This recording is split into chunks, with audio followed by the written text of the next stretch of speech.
Holy crap. People persist in doubting the evidence. Don't run and hide. Don't be afraid. Don't turn away any longer. The truth will set you free. You're listening to Jimmy Church Fade to Black on the Dark Matter Radio Network. We're turning all of our antennas towards Jimmy Church on Dark Matter Radio. And now, your host, the captain of conspiracy, the prince of paranormal. This ain't your daddy's radio network show. This is Jimmy Church, Fade to Black.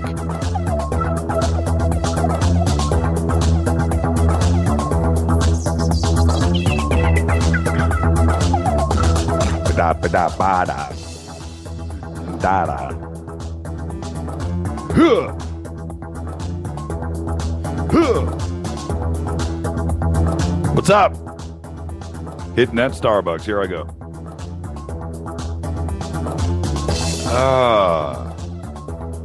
Nothing gets me jacked like Space Boy's intro and a good cup of brew.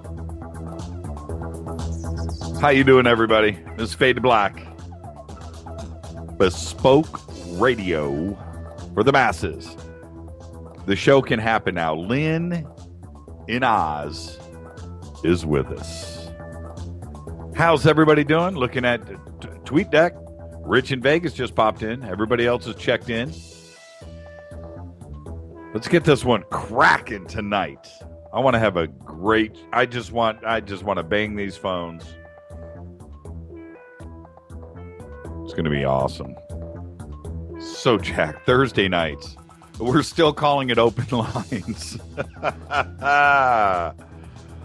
Ed Williams just said, remember the military tonight. We'll get to that, Ed. We always do. Today's Thursday, August 28th.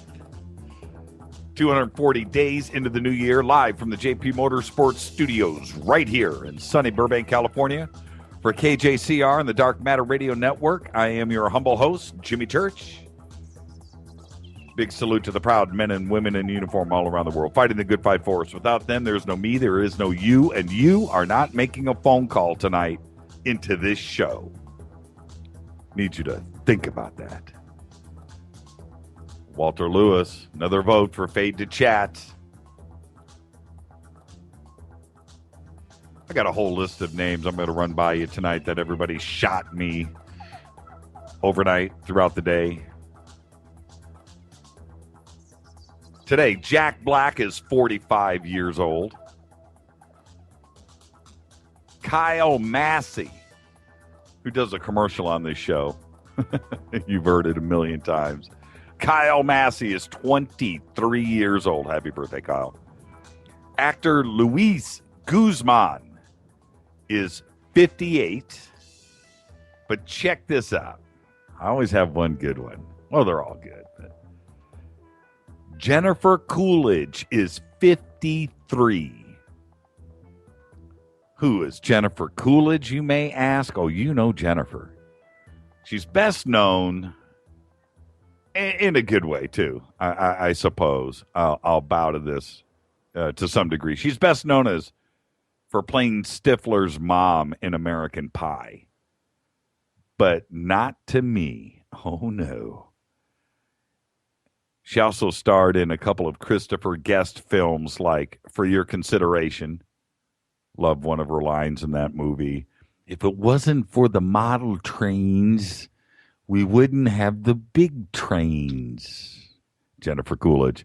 But she was in Best in Show, where she absolutely, totally slayed as Sherry Ann Cabot. Jennifer Coolidge, man, she's precious. She's a one of a kind. Oh, happy birthday. Follow us on Twitter. That's what you want to do. At JChurchRadio. Hashtag DMRadioNet. That's me turning my head looking at TweetDeck. I can't keep up, man. It's crazy what TweetDeck does in a day. Lauren Robb checking in from Winnipeg. Les is with us. Randy's with us. Of course, Space Boy. Dave Matherly is with us. Spoke to Dave today on the phone. How you doing, Dave? Walter, of course, is in the house. Charles is in the house. Send us a shot of your swimming pool, Charles. Pretty cool. Kenny Beck's with us. I'm just scrolling through. Everybody is here. Brad K. It's going to be a fun show tonight. Facebook, YouTube. Let's see. The updates, we're getting close. And suddenly, we've been getting a lot of emails about podcasts. Yes, we are close. We're so close. I have the Android app installed on my phone. It's pretty cool. We got a couple of little fine tunes that we need to do to it. But its function, all of that is beautiful. It's so pro. So we are very, very close. We're basically waiting for iOS is the bottom line. All right? And we're very close. I would like to, get it out there to a few Fadernaughts and get their opinions. But I was advised by Libsyn, just hold off for a day or two, and then you can send it out. So, I suppose because of the stores that it is on right now, you could probably seek it out. But I don't know. I haven't actually gone to see if it's there on Google Play. Ooh, did I just say that? It might be there. I don't know. I didn't look. I followed the link to it, which was at Google Play, which the Kindle app is there and the Android app. All right. So Twitter, that's what you want to do. Everybody, Twitter on Call-In Thursday, Open Lines Thursday, Fade to Chat Thursday, whatever we're calling it, is where you want to be. It's where you want to hang out, at JChurch Radio. And you want to hashtag DM RadioNet. Come hang out in the sandbox. He just says, Dave, did you, you also like the Avatar. So I guess, Fade Runners. Yes, I do like that, Jeremy. I guess Dave Matherly did find it on Google Play. So there you go. Okay. All right. Open lines all night tonight. The call-in number is 323-825-5045. You can also Skype in Fade2Black14. No spaces. And the number 14 all together, and be taking calls all night. I'll set some topics. One of the things I wouldn't mind doing tonight, we talked about it over the last 2 weeks. Anybody got any cool Ouija board stories? They all creep me out. If anybody's got a cool Ouija board story, I'd love to hear it. Email throughout the show. Jimmy at jimmychurchradio.com, and also representing the state of Texas is Marilyn Myers. Yes, you are. I did get your emails today, Marilyn, by the way. Jimmy at jimmychurchradio.com. You can also go over to the website if you want, jimmychurchradio.com, and you can go to the contacts page and you can email us there, where we use non-NSA, specially encrypted servers. Tonight is Open Lines. Next week, we have some pretty cool stuff planned, and but I'm going to bust that out over the weekend. Okay? All right? And by the way, the Ask Clifford, I almost did that tonight. Walter Lewis just said, vampires, ghosts, and goblins on the show tonight. Charles, 12-ounce Starbucks Brazil Reserve. Oh, man, that Brazil Reserve is good. I am serious. That Brazil Reserve is some good stuff. Tonight, I'm doing Starbucks House Blend with a little mocha action. Yep, that's it right there. Last night, we had a bunch of audio issues. And as it turns out, I'm going to read you this email in a second. It wasn't just us. It was across the country. and I wasn't the only radio show. It was weird. It was strange. I had never heard anything like that, and I just felt in my bones it wasn't. It was weird because it didn't originate here at the show. So now I didn't say open lines yet, and the calls are coming in. Should I bust? Should we take this? Let's see. I have some rules for tonight's show. All right, let's just do this. Let's see. This is number 6.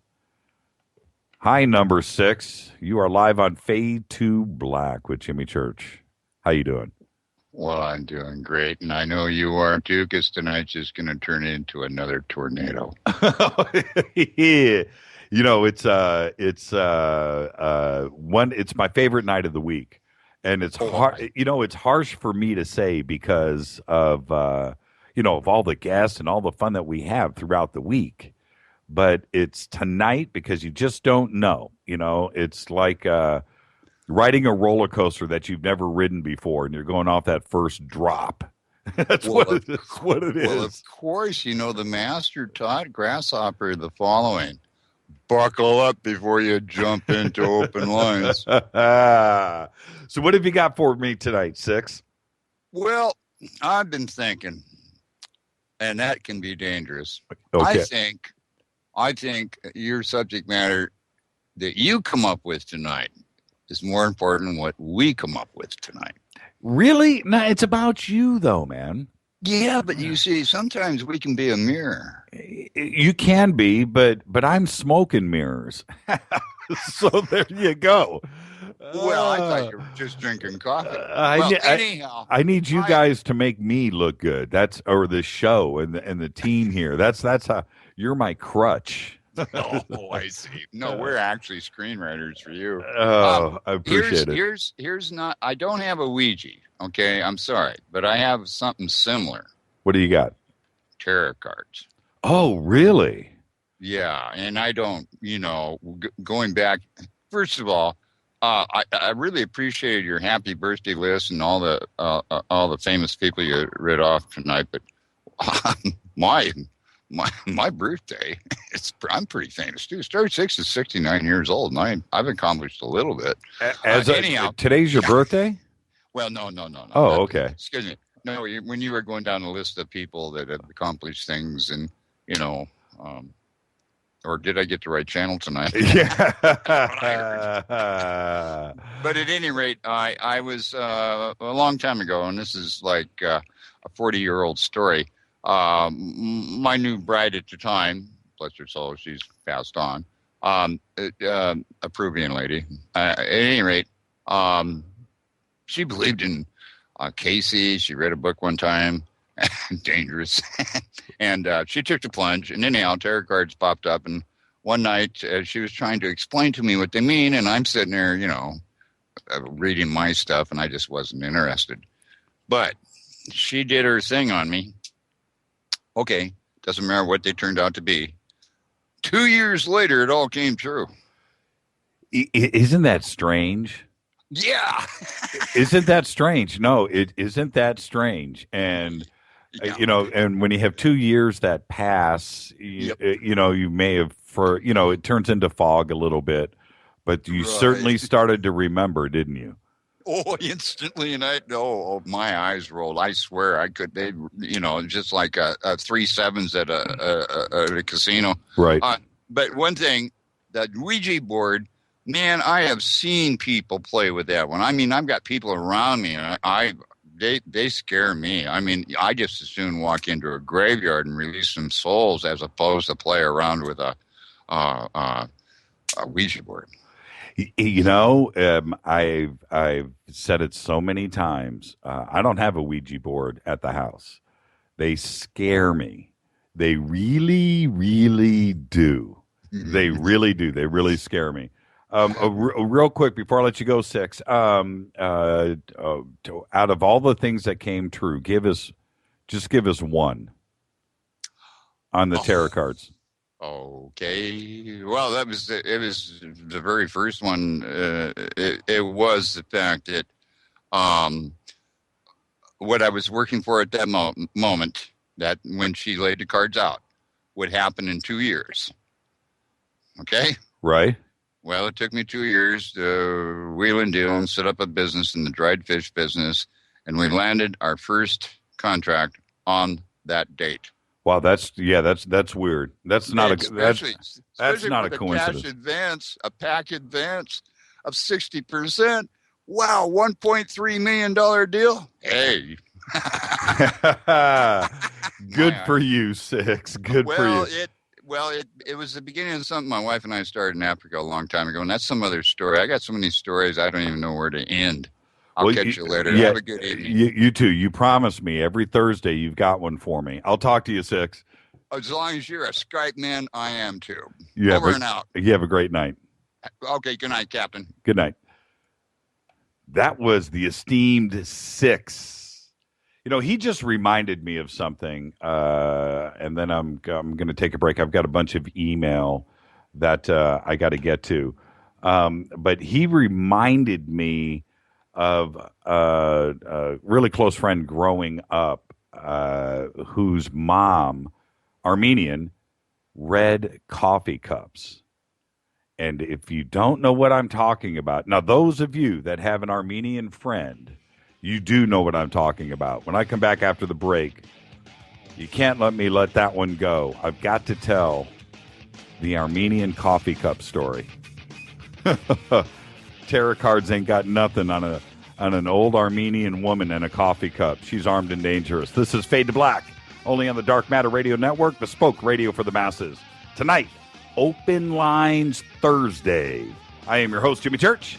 I will be back right after this. Listen, the call-in number, 323-825-5045. Back right after this.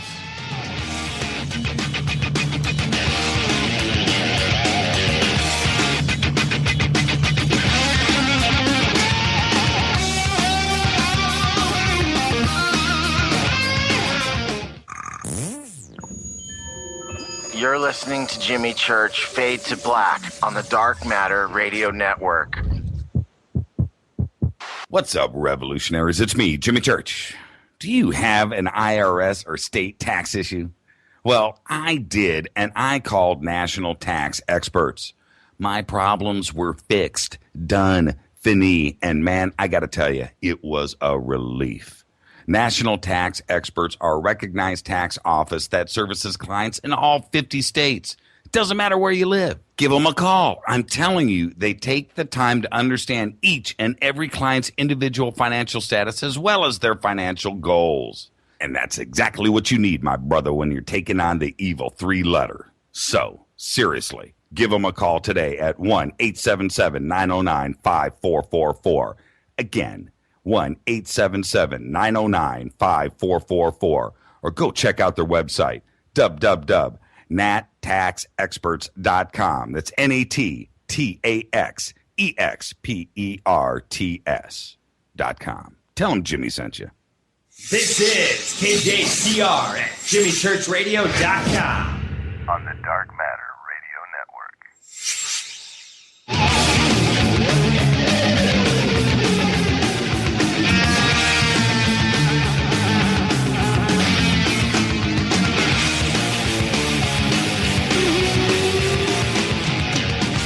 All right, everybody, welcome back. Fade to Black, Open Lines Thursday, 323-825-5045. Chill out on the phones for a second. I got some stuff I got to get out of the way. Okay, but it is 323-825-5045. If you want to Skype in, it's Fade to Black 14. Taking your calls all night. Okay, check this out. Got this email from MSMC, and I was talking about what went down last night. Michael K. That's pretty cool. I'm watching. About the noise last night. Check this out. He says, "Hi, Jimmy. Ever since yesterday's episode, one would think you were being jammed or something. In fact, I test called a friend on Skype during the show and had no issues myself with static or weird wind-blowing noise. Later that night, I was listening to Coast to Coast, and George Norrie was having lots of issues with calls coming in and with his guest as well. I'm originally from Mexico, though I've been living in Edmonton, Canada for 5 years. Point of this being that I listen to radio stations back home and some Canadian radio too. Lo and behold, in both cases, Canadian and Mexican radio broadcasts, I heard the same noise we all heard during Don Schmidt's time with you. Some Mexican stations I listened to went off the air, though I confirmed in some cases it was only their internet cast and not their radio show signal. Not only that, but I noticed my cable TV signal going weird at times. My internet went down during the late night as well, and my phone signal has been worse than usual. I wonder if it's the sun. Maybe the clouds. Then I see all of the weather and weird things going on, like huge waves in California also during that coast-to-coast show. The emergency broadcast audio test went live. Are those all coincidences? Am I overthinking this? I could still hear the static or whatever noise on the Mexican stations today. And my internet, phone, etc. kept doing weird things. Keep it cracking, Jimmy. God bless. And do the best you can as always. So, yeah, it wasn't us. Oh, by the way, he followed it up with Fader Kraken Thursday, Paranormal Hotline, Chatty Thursdays, and my favorite, NSA Primetime, and Fade to Friday. This email from Demian, he suggests Traverse the Black Thursday. It's not bad. Brad, KBS Brad, by the way. Down the Rabbit Hole Thursday. Renee says, let's talk ET for Thursdays. King B emailed with The Confessional. On Twitter, Spaceboy said his vote is for Fade to Chat. Keep it all coming. Keep it all coming. We haven't. It's still out there. We don't know. We're honing in. I think everybody's getting the vibe. We're honing in. Maybe half of one, a third of one, third of another. You know, let's hone in on this. The ideas are all great. And what's even better, I came up with none of these. Not a one. I still like Holodeck Thursdays. That's actually pretty good. Pretty good. These are all really good. That was from Jeremy May. Yes, and Kenny Beck just said there was a huge national internet downage. And, yeah, we were part of that. Fade to Friday was mine. That's from Les. Fade to Friday is pretty good. Oh, you're saying, well, you know what? Maybe you both thought of it, which has that has merit. That will be taken into consideration. Maybe China is testing their EMP powers last night. Yeah, I thought about that too. I actually did. Did I tell everybody, by the way, about my Walter Lewis question everything mug?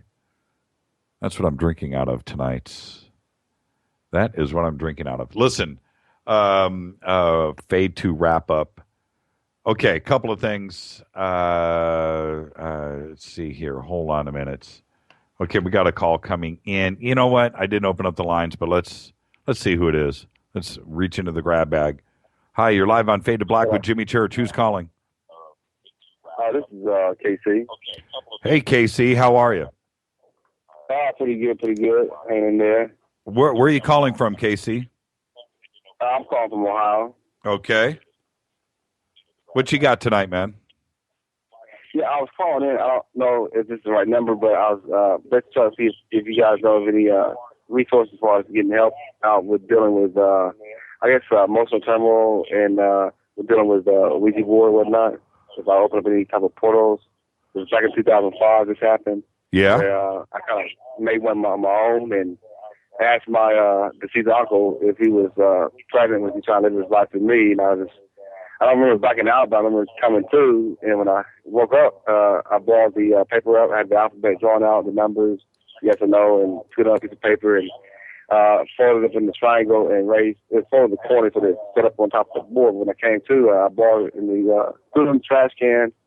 Next day, when my grandparents went to church, I stayed home. I wasn't feeling well, and I was watching a ministry program on TV. And at the end of the guy's sermon, he said it starts with you. And the TV in the room I was in cut off by itself, and the lights were flickering. And I hopped out the bed, and the lights in the kitchen were flickering too. I don't know if that's a coincidence or what, but I never did like staying in the house, the old house, by myself. I was always afraid to go in the attic or the basement. I still kind of presence was there.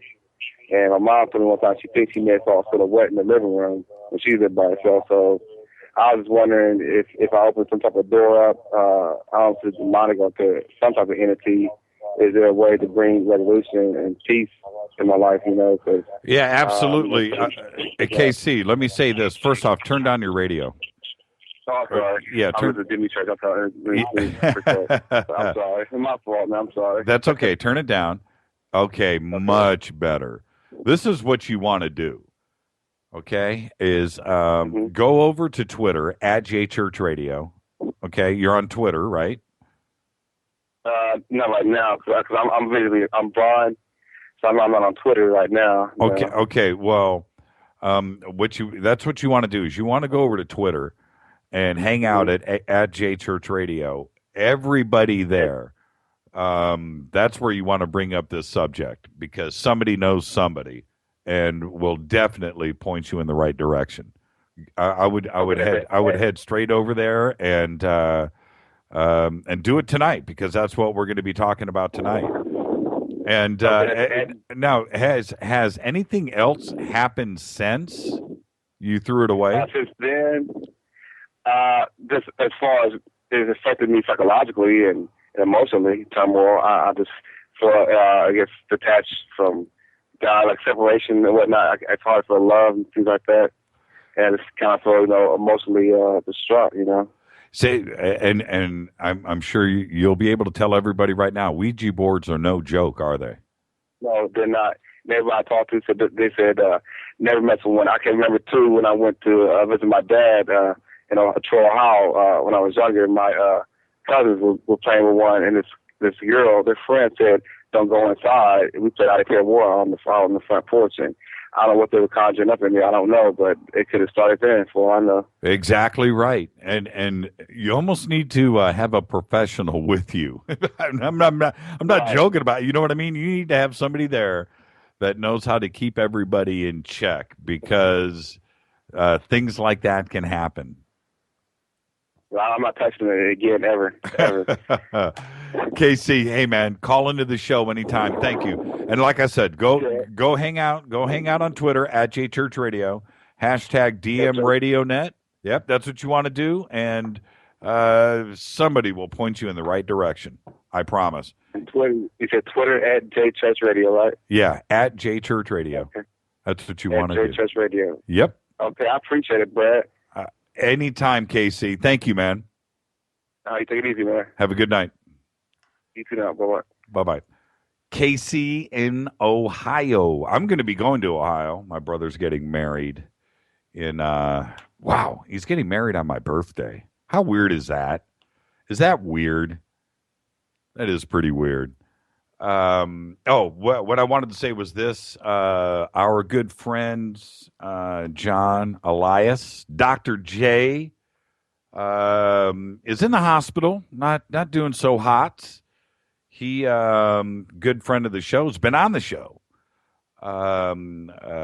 is a show host himself, and broadcaster. And starting next Tuesday, he was going to be the opener for Fade to Black here on the Dark Matter Radio Network. I think that's been put off a little bit. But John, when you get out and you're all better, I can't wait to play you this show today. Because what I would like to do, anybody that calls in tonight, man, just say, get well, John. We're thinking about you. And that's that. John is a really, really cool dude, and he got sick. He'll be all right though. He's a big boy. All right. So with that, I'm going to open up the phone lines here in just a second. When I come back, I'm taking this break for Eugene. I'll be back right after this. This is Call In Thursday. It's the bottom of the hour. When I come back, I'll tell you my Armenian coffee cup story. And then it's open lines all night. 323-825-5045. Stay with us, everybody. Don't touch that mouse. I'll be right back.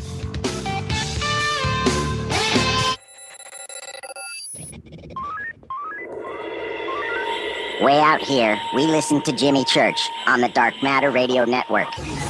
Dark matter. Dark Matter. Dark Matter. Dark Matter. Dark Matter. You're listening to Fade to Black on the Dark Matter Radio Network.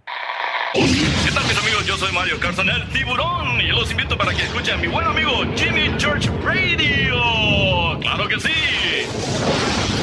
Oi, oi, I'm Reese Evans. You're listening to Jimmy Church. This is Revolution. The revolution will not be televised. The revolution is on radio. Ciao.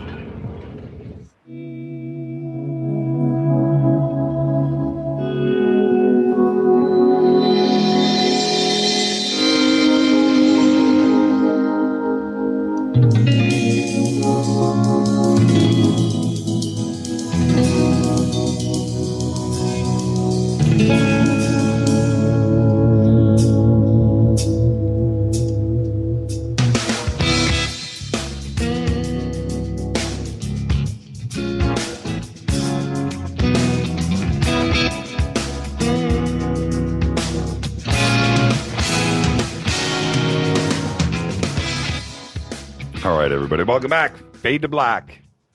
Dr. J, get better, brother. Get better. Talked to him on Tuesday.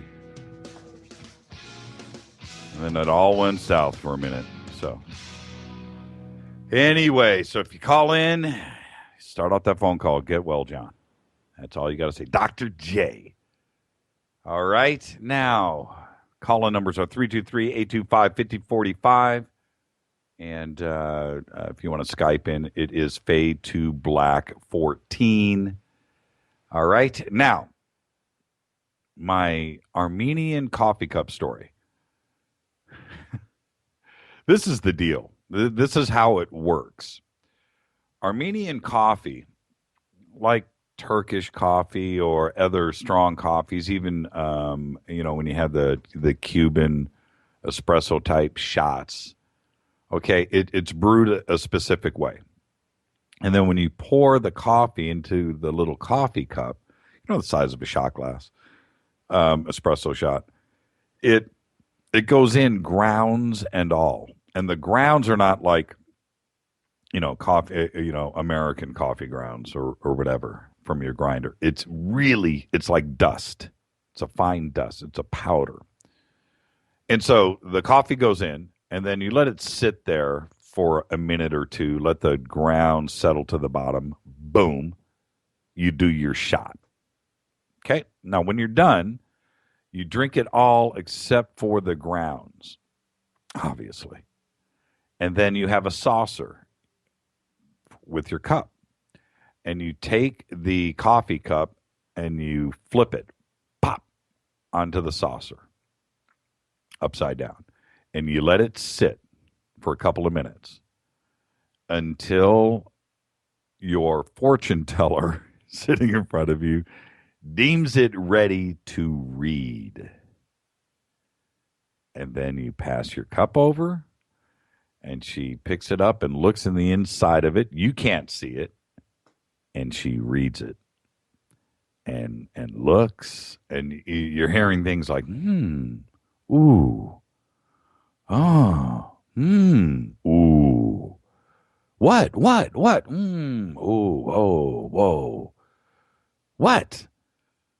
So the first time I had this happen to me, the very first time, this is over in Pasadena, Lisa Manukian's mom. I'm sitting there. I don't know what's going on. I've never seen anything like this. And she's reading, and she says to me that I was going to need, and the number may be wrong, but it was something like this. You are going to need $265 for your rent this month. You're going to be short.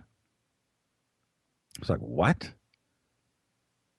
Nothing about marriage, kids, fortunes, whatever. Nothing like that.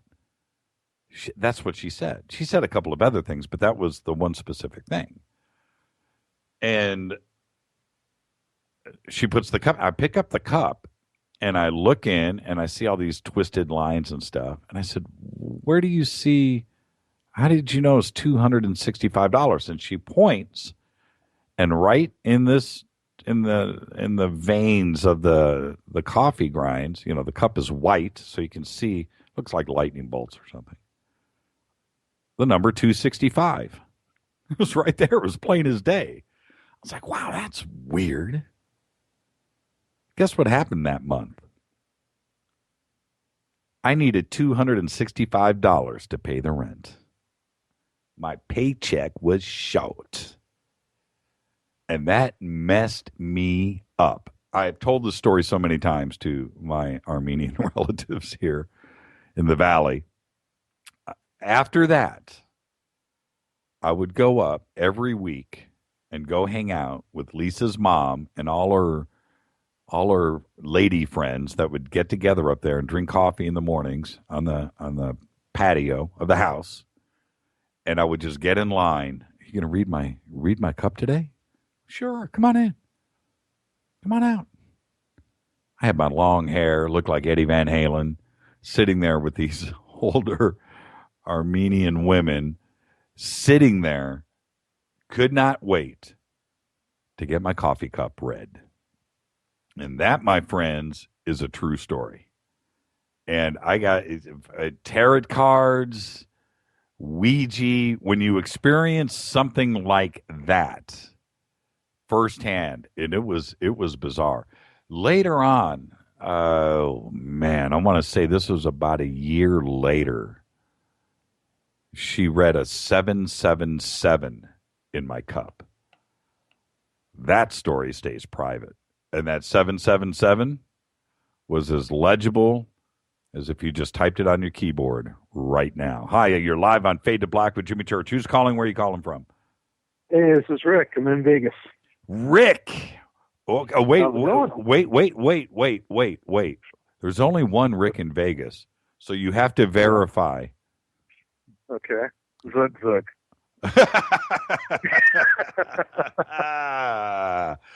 Hey, listen, I just wanted to say really quick, I won't say what it was about, but yeah, I got your little email about the bicycle. Pretty cool. The bicycle? Oh, yeah. Okay. Yeah, so, cool. we don't need to discuss that on the air, but yeah, pretty cool. Yeah. Don't think I meant to write you today.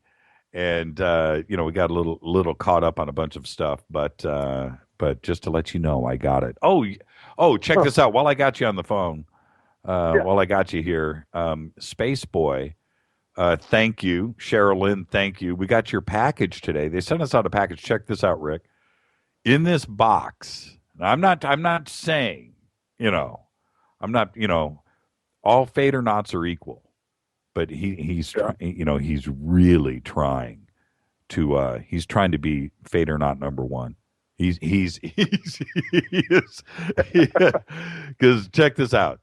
In this box, I got a T-shirt that fits. It's extra large, and it was kind of funny because I could tell when he was out shopping for T-shirts with Sherilyn.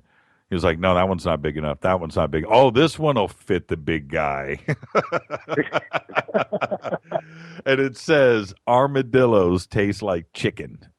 That's, I hear that, actually. Yeah, I heard that too. From what I understand, yeah. Yeah. My grandfather was from Houston, Space Boy's hometown. Yeah, so, and he sent a bunch of other stuff that was personal, like, shot glasses, stuff like that. And Rita, we both got honorary citizens of Texas certificates. How cool is that? That was a pretty cool box. Thank you, Space Boy, by the way. And Rita and her Stetson, pretty cool too as well. So there you go. So I knew she was talking about the Stetson earlier.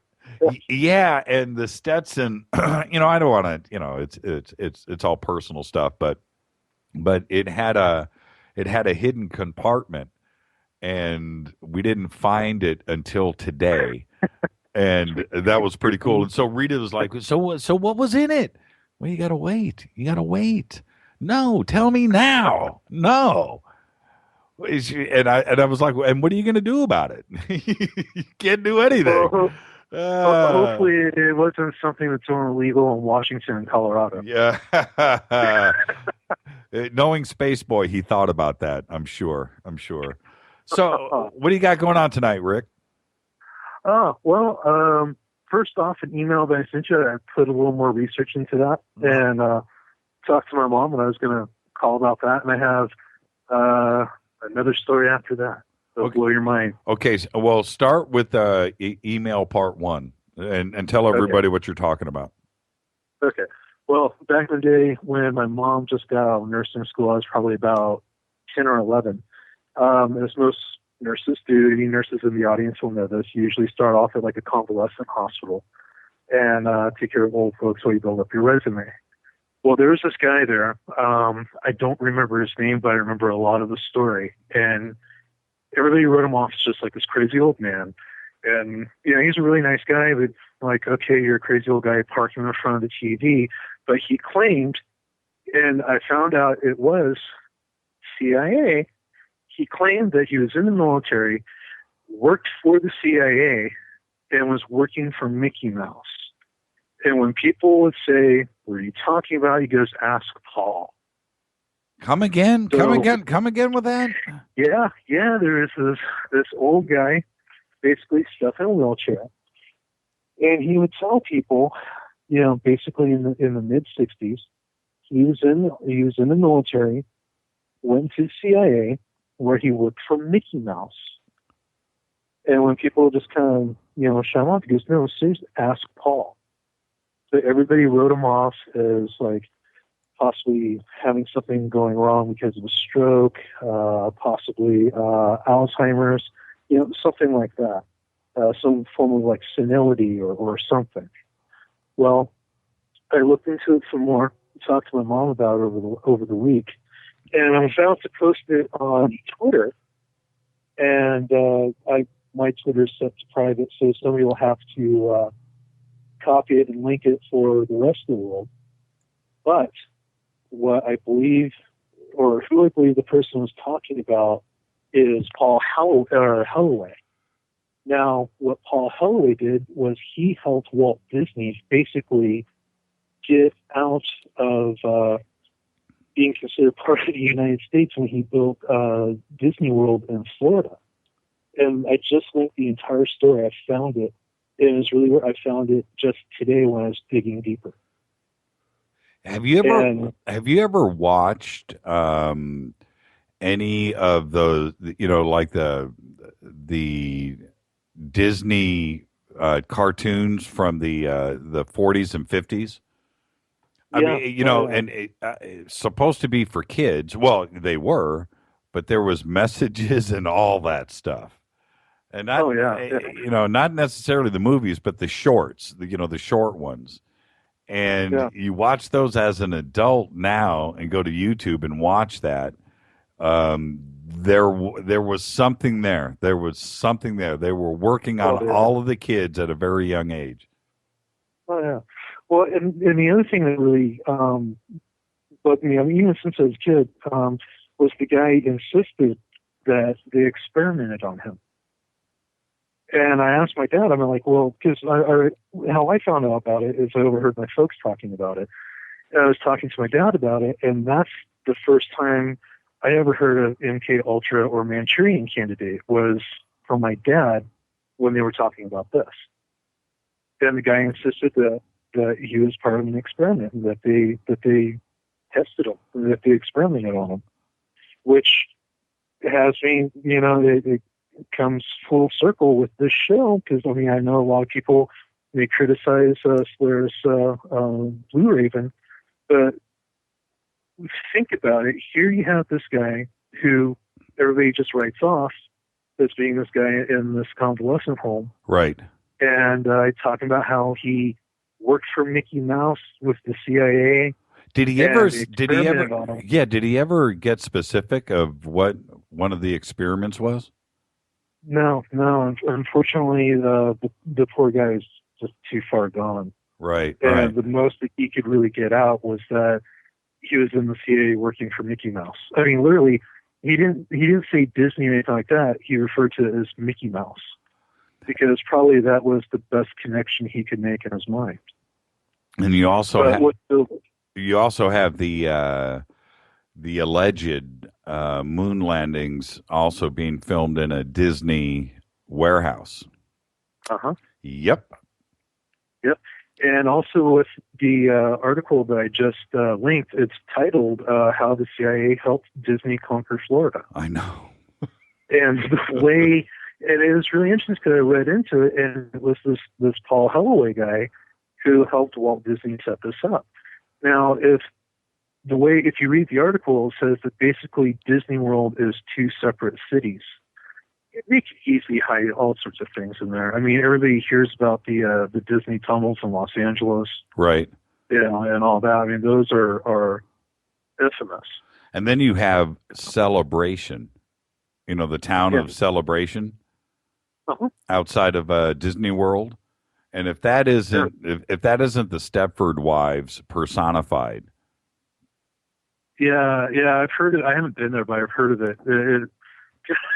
It kind of reminds me of McKinney, Texas. It's just kind of a creepy place from what I've heard. Yeah. When I went to McKinney, man, you don't even see a cigarette butt in the gutter. No.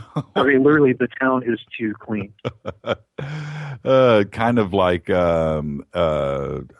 Orange County, California, which is definitely like that. But Celebration, with all of the regulations and what it takes to buy a house there and what you have to do to get in and who actually lives there. That's the chicken on the full moon. And I'm telling you, man, it is so Stepford Wives. It is the ultimate creep out. Oh, have you ever seen the Disney UFO documentary from the 70s?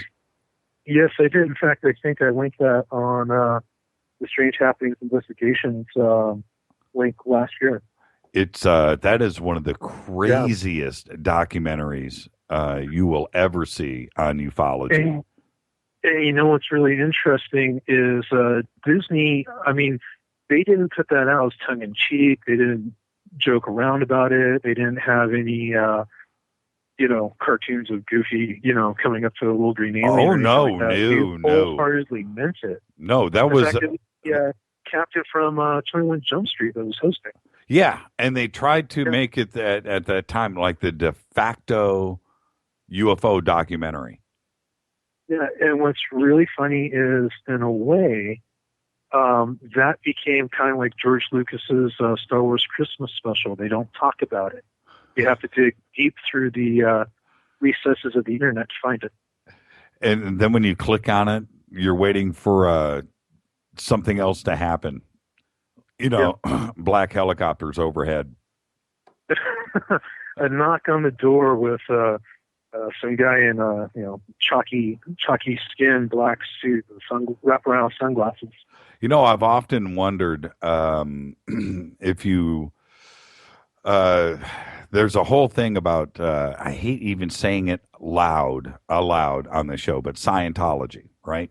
Now, if you go and you post anything on YouTube, some Scientology video, anti-Scientology, something divulging or something like, I mean, they will hunt you down like the dog that you are, and post a comment on one of those videos, you just wonder. It just makes me nervous. And there's a few places on the internet that there are certain zones I just don't go into, and one of them is the whole Disney, CIA, military, hidden messages, underworld that you can go into, and just like that, the same thing for me is Scientology. It's two things. You don't want to click, you don't want to leave a trail, you don't want to post something, you don't want to identify yourself. You just want to get in and get out if you do. Yeah. Yeah, it's just like the internet version of bad juju. You don't want anything to do with it. Oh, what was your second story? The other one, something I found out in a conversation last night, and I don't want to be one of those guys that says, "Oh, I have this picture of this, that, the other, but I can't show you." Yeah, but basically what it is, I can't drop names with it. But I was talking to a friend last night, and he revealed that his kid is assigned to a special unit in the Air Force up in the Pacific Northwest. And what their job is they're on planes, hacking other planes to bring them down. No missiles, no bullets, just a computer to hack the other system and bring it down. Wow. I don't doubt it. I don't, you know what? Yeah. Why not? You know what just popped in my head, though, when he told me that? A lot of things pop into your head when you hear something like that. MH370. Yes, absolutely. Yeah. Absolutely. With, look, Rick, let's all be sensible about one thing. And I don't think anybody has issues with this.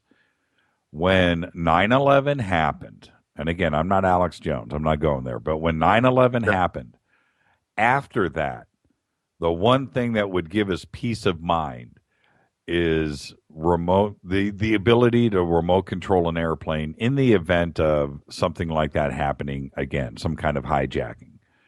And so I'm telling you, if I'm a passenger on a plane and I know that if some doofus with a box knife decides he's going to get into the cockpit and somehow take over control of this plane, that somewhere somebody's going to be able to take over the plane and land it safely.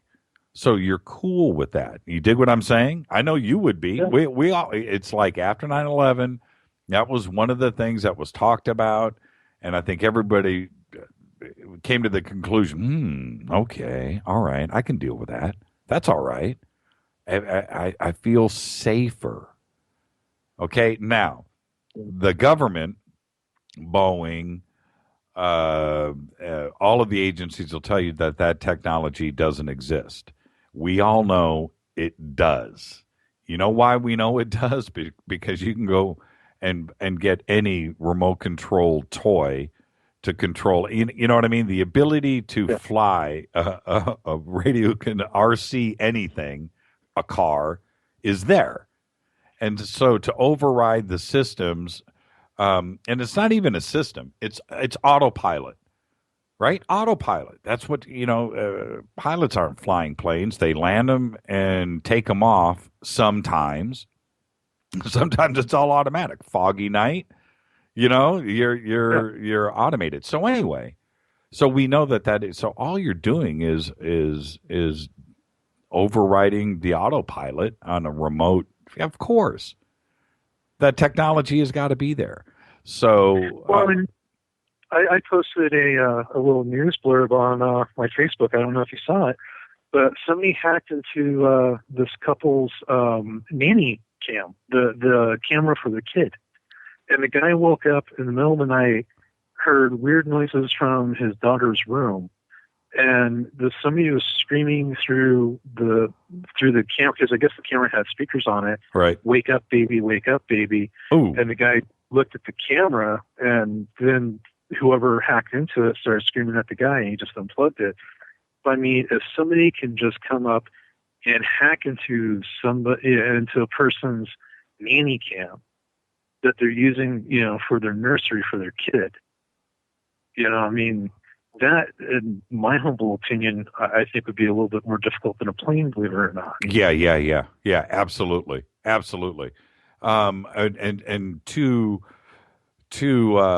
for the Air Force or for the military in general, the Army or the Marines could certainly have the same technology and run it from the ground, or the Navy from a ship to, take over somebody else's plane and control it. I would think that would almost be simple if you put the right mind to it, because the technology is already there. You just got to figure out their operating system and what frequency you need to get into their cockpit. But I would think that would be easy. And not only would it be easy, but certainly it's a lot less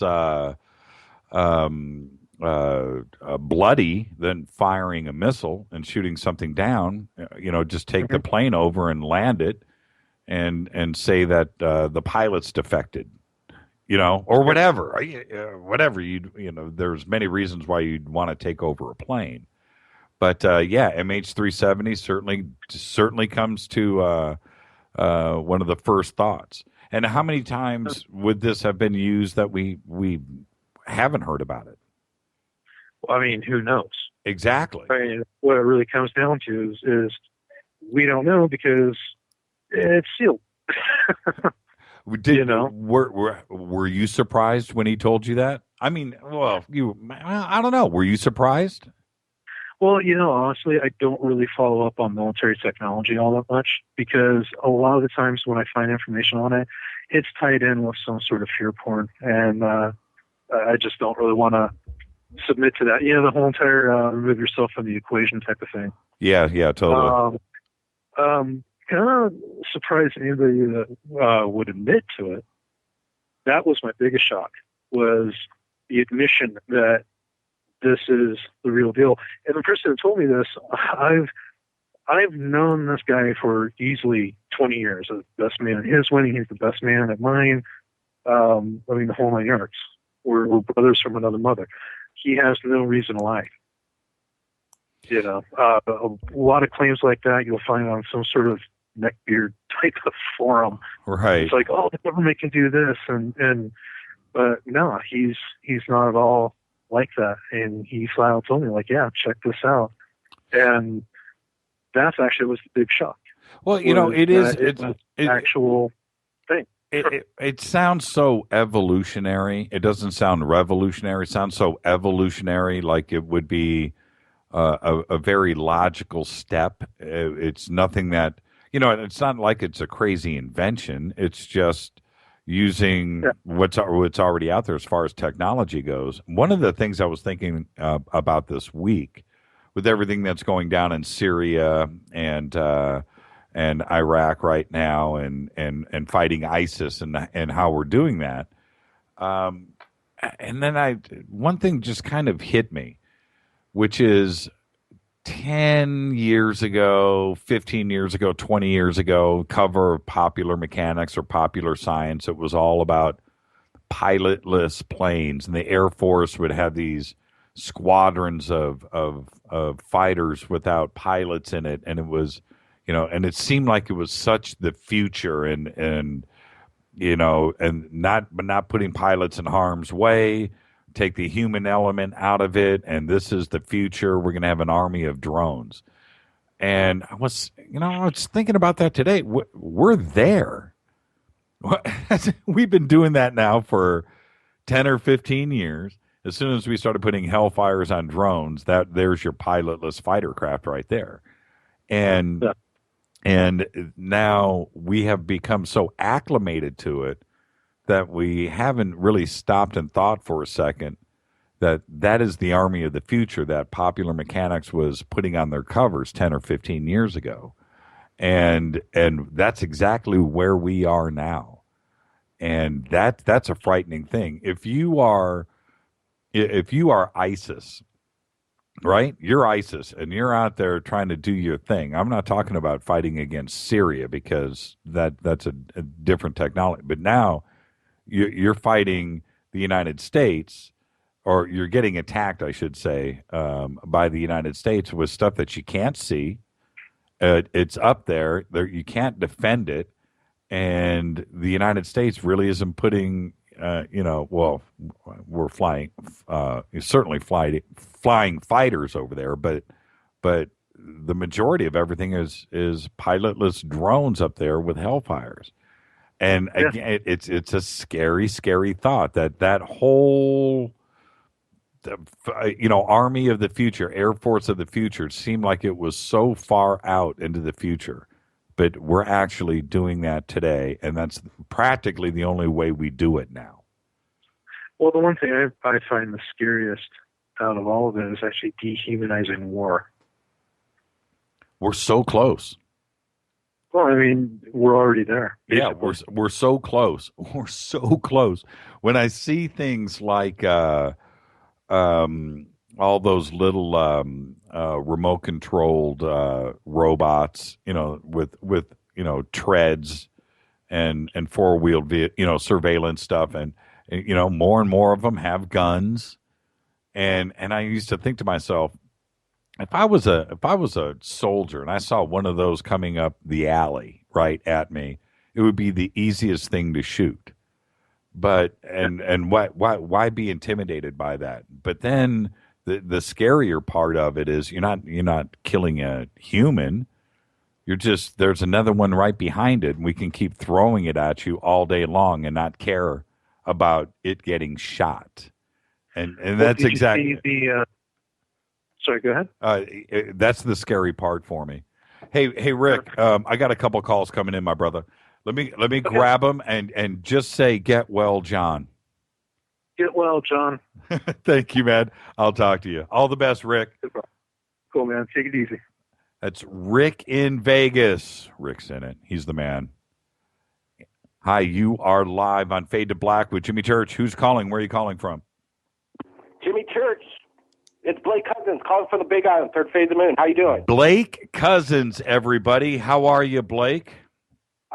Doing good under the circumstances. One of our team members is, on life support right now, and we're asking for prayers from around the world. We just shared it on Facebook. Dr. J. Andy Elias, big team member at third phase, is kind of down at the moment. And, Jimmy, I just want to let you know what was going on. When all of us, yourself included, we got the news, Dr. J, and thank you, Blake, for calling in, and I can't wait for him to hear this show in a couple of days.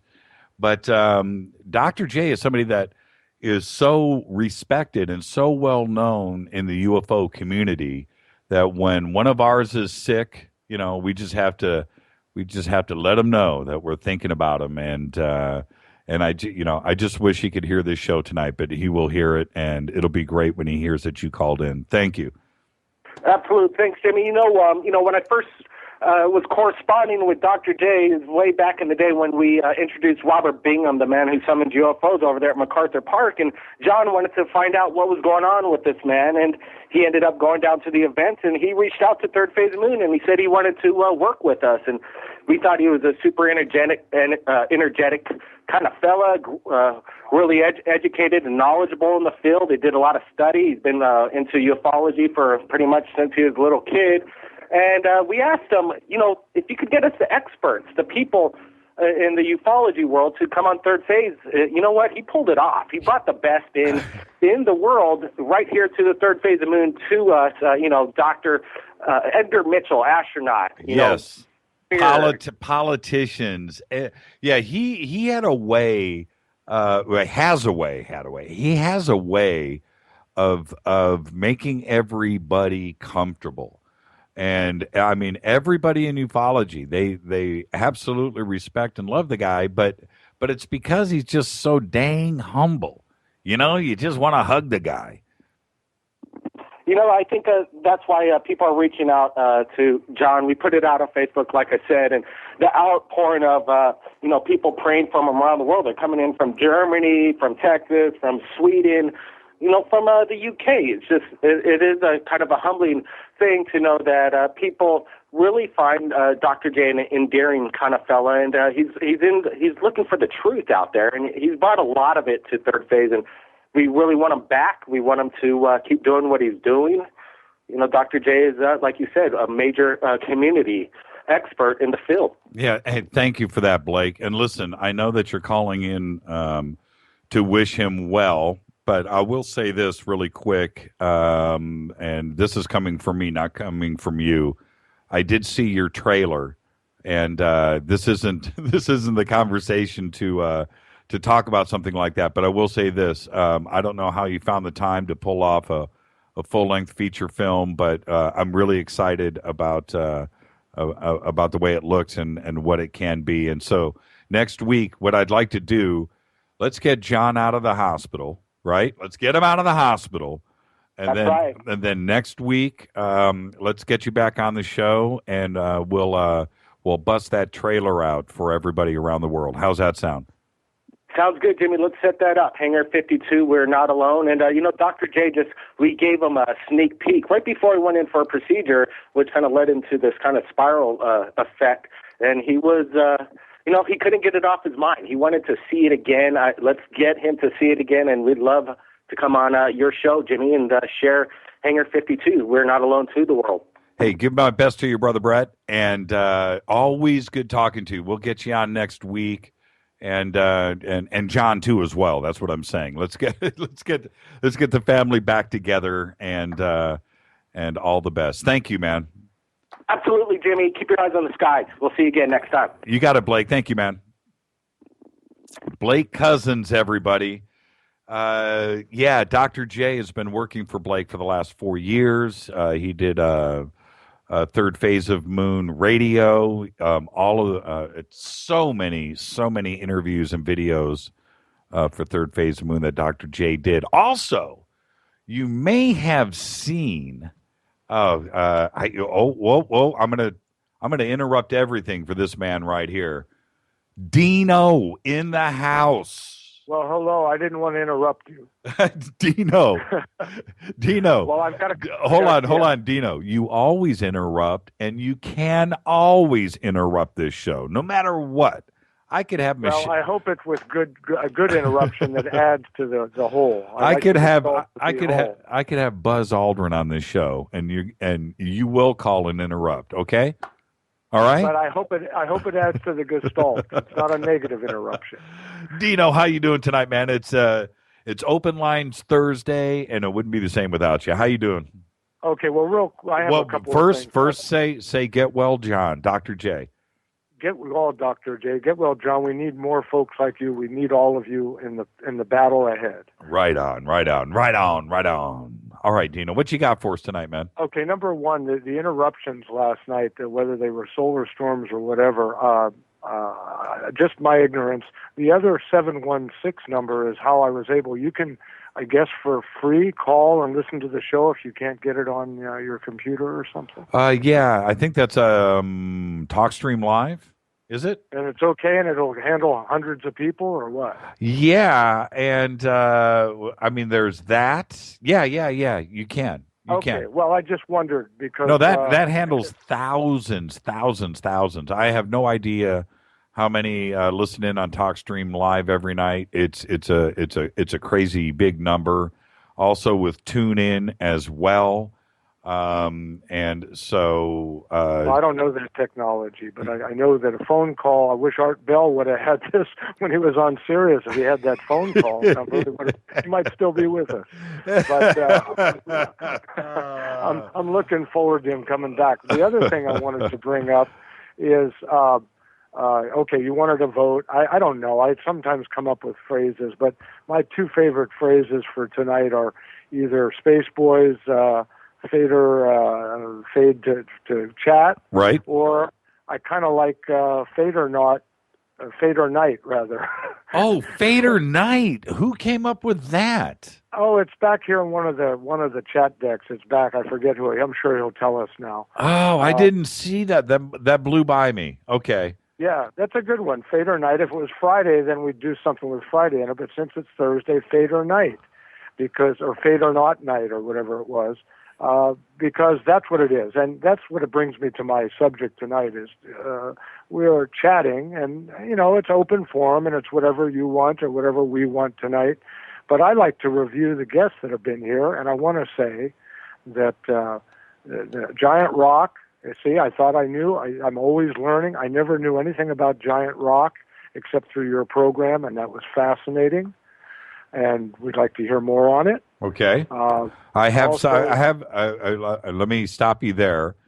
I got connected up with a gentleman researcher. I'm not going to say his name just yet, but he has a bunch of exclusive, never before published type stuff on Giant Rock, and so we will be putting that together for next week. Wonderful. The second guy was Marcel and Schmidt, the Roswell Week. I thought I knew everything about Roswell. They are fascinating, and I hope you'll have them back to go deeper into the mystery before all these folks die away. Yeah, wasn't that great? And see, the thing is, I have, just like everybody else, I'm not singular, I have so many books on Roswell. Anything that was ever written, I think I even have Cal Korff's book, somewhere in a box. I mean, I pretty much have all the Roswell stuff. And with all of that, there is still something else to discover. And with all of the books that have been written and all of the opinions presented, you are still free to come up with your own conclusions on it and not somebody else's, because there's just so much out there. And a lot of it is disinformation too, as well. You've got to run it through the strainer, so to speak, and see what comes out the other side. Well, that's what's important, and that's why I hope you'll continue to help us strain out the truth. I wanted to say I've been late on some of my reading, but I've been reading AD, After Disclosure, by Dolan, and who's the co-author? Bryce Abel. Yeah.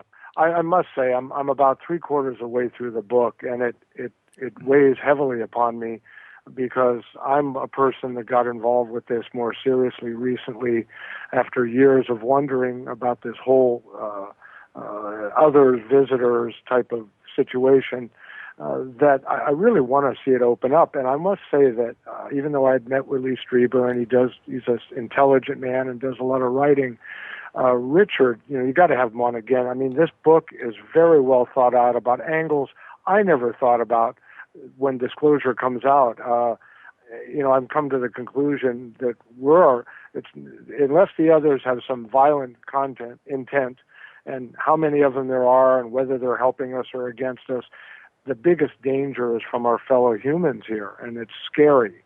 But I still want to see Disclosure, in spite of the disruption that it may cause in the world. I think we need to move forward, and I hope shows like yours will continue. I don't want people to think I'm a whack job, and I want to have more facts out there. The Malibu base, when you find out about that, right. I'm glad you're keeping yourself safe and under wraps. We don't want to tell them everything we're doing.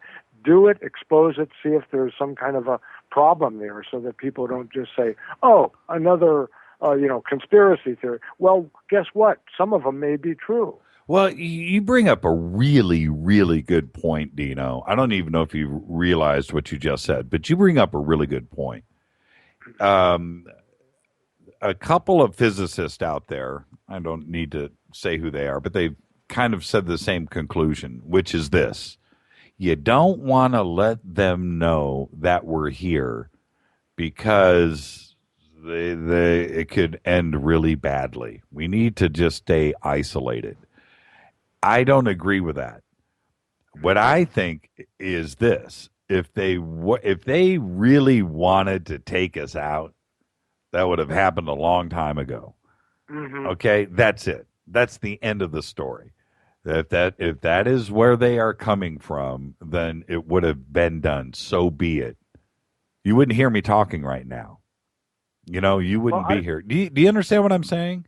Yeah, I would extend that even further. You're talking in a singularity. I'm talking about multiple. From what I believe, from what I'm reading, there are multiple races from multiple planets, and some maybe that live under our planet. That's right. But they're all here, and they can't all be the same. I mean, did I hear you say you're Armenian descent? I don't care, but no. I'm not. But what are you? My in-laws. No, man. I'm. If you go way back, I mean, I'm like a 6th, 7th, 8th generation American. So the churches came over here very, very, very, very early on in the 1600s. And so that's how long we've been here. We've been here a long time. But from like my dad's family, they're like Scotsmen that came over on the Mayflower. Same thing with us. But on the other British. side, you can probably guess by my name, my new plume, I had a Sicilian mother. You think? You put Scotch and Sicilian together, you get a pretty emotional, out there person who wants to put it all up front. That's a fun dinner table. Yes. What I wanted to ask you, though, because I was a little late in coming into the program when you first started, I'm looking at the definition of bespoke. It is past tense of bespoke, and it is an adjective. Now, do you mean that the program is something that is made to order, as one definition is, or is it the second definition, which is, what does it say here? Creating made-to-order goods, and then the second definition of bespoke is suggesting the evidence of in advance. Oh, in advance, something in advance. So, what do you mean by bespoke radio? Bespoke radio would be the first definition, but I'm kind of digging that second definition too. Yeah, well, look it up on your dictionary, and it's interesting how they both kind of fit what you're doing here. Did everybody catch what Dino just said? It looks like. Oh, by the way, I don't know if you've seen Twitter, but you've just lit up the FADERNIGHT. Let me look here. Yeah, the FADERNIGHT approval. I'm looking here. FADERNIGHT, and that's one column. And so is it looks like you struck on something. And who was that thought it up originally? I can't scroll back far enough. Well, I can't do that. Well, I can do it in real time. They can do it now. Tell them to put it up now. Okay, who thought up FADERNIGHT? Who first posted FADERNIGHT? And I'll wait for the 10-second delay, and then it will pop up. Leslie Johnson? Les is in love with it. I will say that. he just tweeted FADERNIGHT. FADERNIGHT got my vote. That's from Walanda. Uh-oh. Okay, well, that's the last word there. We know who wears the pants. Okay, Lauren Robb just said FADERNIGHT. Okay, but who thought up FADERNIGHT? That's what I want to see on Twitter real quick. Jeremy May said it was Captain Picard. Oh, man. Yeah, it looks like FADERNIGHT is the overwhelming. Let's see. Dale Romero posted it first. Oh, Dale gets credit? Oh, yeah, that's right, Dale. It was Dale. Okay. All right. Well, there you go, Dino. Anything else, my brother? Well, all I can say is I'm a Captain Picard fan. I think I liked him better than Kirk. What? You know what's funny? I'll come clean right now with everybody, and please save the email. I like the original Star Trek, and I love the original Star Trek. And when all of the new Star Trek started coming out, I did watch all the first 2, 3, 4 movies when they still had the original cast. But when Star Trek Next Generation started and that whole thing, I couldn't get into it. I tried. I really tried. I gave it my best shot, and it just didn't hit home for me. And for me, and now look, I know I'm freaking a lot of people out, but the allure for me and my twisted brain was the campiness of the cheesiness of the original show too, as well. Okay. That went along with everything else, but it was campy. You know what I mean? In a very, I know what you mean. But in a real space secret space program, in the beginning you would have needed a Kirk, someone who was out there and taking risks. But I could see in an established federation of planets, you'd want a captain who was not ready to use force as the first thing, someone who was a diplomat, and Picard was all that. And I think some astrologer went through the Next Generation many years ago, and I can't remember, but he said, like, the second in command, Riker, was a Virgo, which made sense. Picard was a Libra, which I am and you are. Right, right. And Bones was, I think, a Pisces. He was upset all the time. Right. In the first, and he went through all the characters.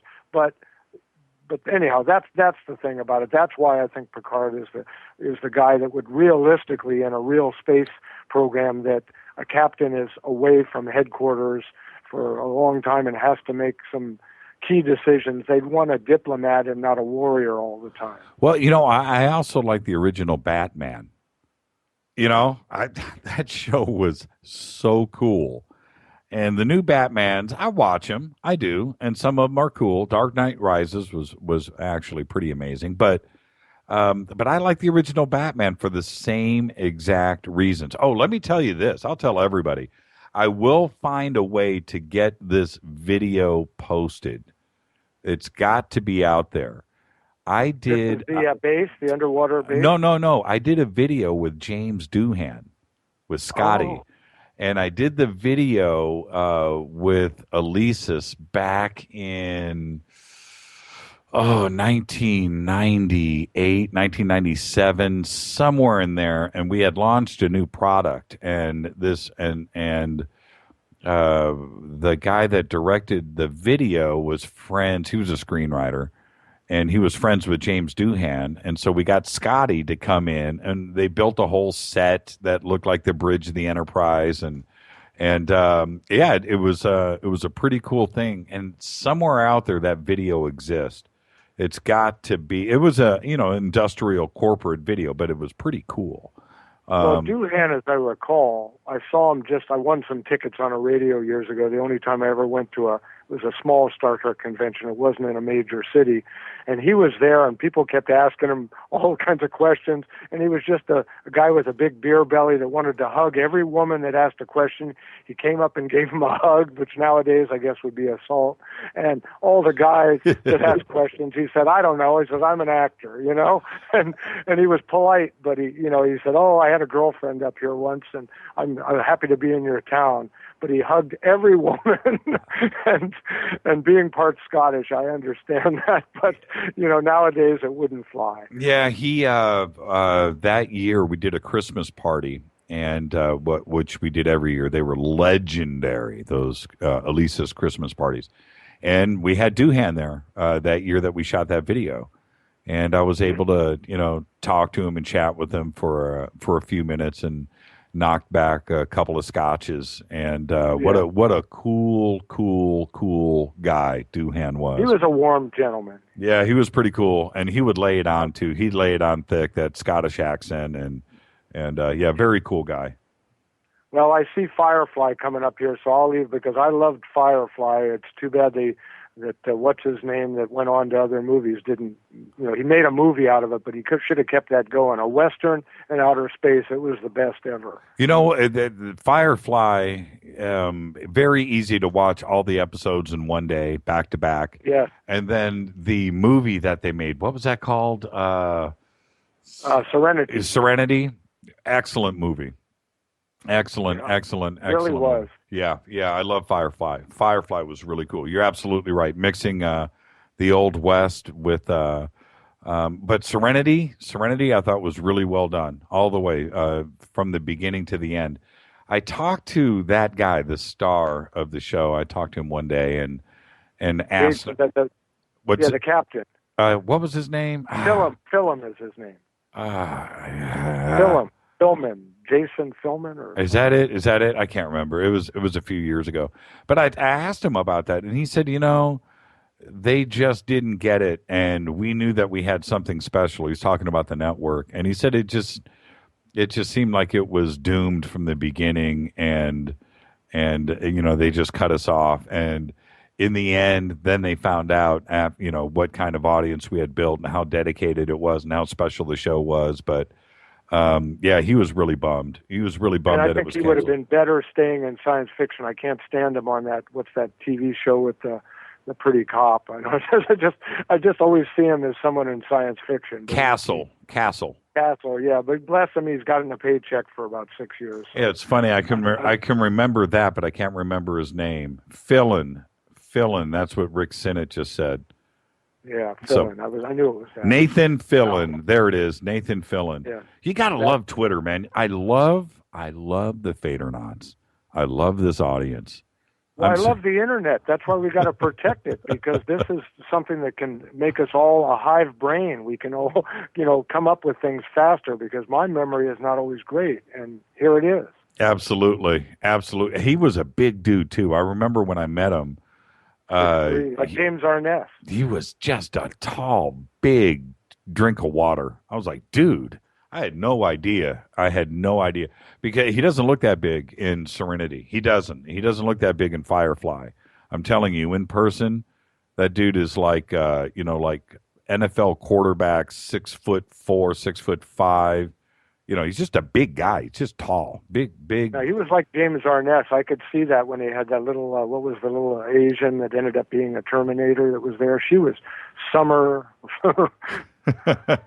Kwok or something, but she was great in that too. I think that it's just a shame, but we could go on about that all along. All I can tell the fellow Fadernauts is be vigilant, and when the time comes, be active. Like on November 5th, when we're trying to get out the Congress to have a hearing on disclosure. Oh, that's right. That is November 5th. Coming up. I hope that the NSA doesn't blow it, but when that comes, I'm going to be on the phone to every one of my Congress people. I'm going to be calling the news media and just be a buzzfly like I do to you. Right on, Dino. All the best. Hey, before you go, have a good night. Say hope Rita's feeling better. Say get well to Dr. J. I said get well to Dr. J, and I said get well Rita if she's not feeling well. She's much better. Thank you. Thank you, Dino. All the best. Good night. Good night. That was Dino. This is Fade to Black. So I guess Fade to Black, I'm your host, Jimmy Church, Bespoke Radio for the Masses, only on the Dark Matter Radio Network. Take a quick break. Come back. We'll be taking more of your calls. 323-825-5045. Got a really cool email that just came in I'm going to get to. Oh, I got a Ouija board email, too, as well. I want to hear about Ouija boards. I'll be back right after this. 323-825-5045. I'll be back.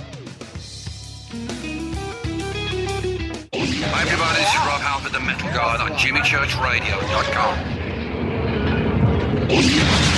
What's up? My name's Brian Taylor, Ninja Badass Extraordinaire, and this is JimmyChurchRadio.com.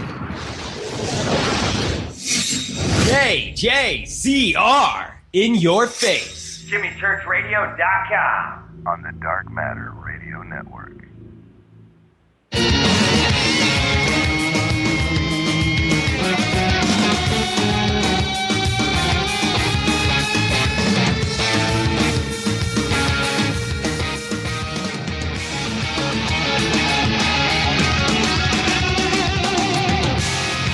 Fade to Black. Fade to Black. I guess this is FADERNIGHT. I was just texted by the great Walanda. Announce FADERNIGHT as the winner. So there you go. Is everybody cool with that? I know. I just watched it all fly by. I do have to say, as much as I like the Treks, the 3 Stargate series were my favorite sci-fi, and Fringe was amazing too, as well. Jeremy, I'm so with you on that. The Stargate series was mind-blowing. Fringe saw every episode twice. Fringe, I did not want to see go away. And all the way up to the very bitter end. And it seemed like with Fringe, it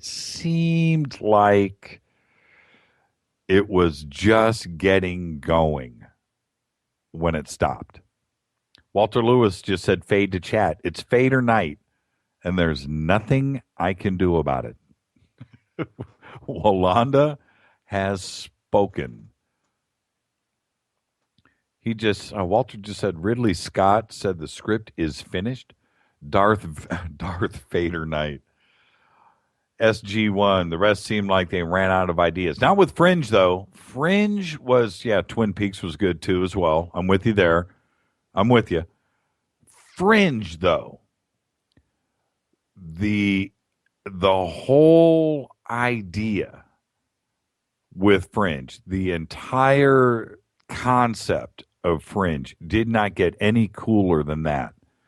And like I said, in the end, the last season, it seemed like it had finally gotten to where it needed to go. and you were waiting now for everything to just take off. Now the story can go. Now it can run. And they ended it. And I don't know why. It just seemed like it was perfect. It was just, it got, because every season with Fringe, it was getting a little closer. It was getting a little closer, and the alternate realities, and the other world, and the parallel universes, and the time machine, and the door, whatever they called it, to go back and forth. It was getting together, and then it just stopped. Hi, you're live on Fade to Black with Jimmy Church. This is Fader Night.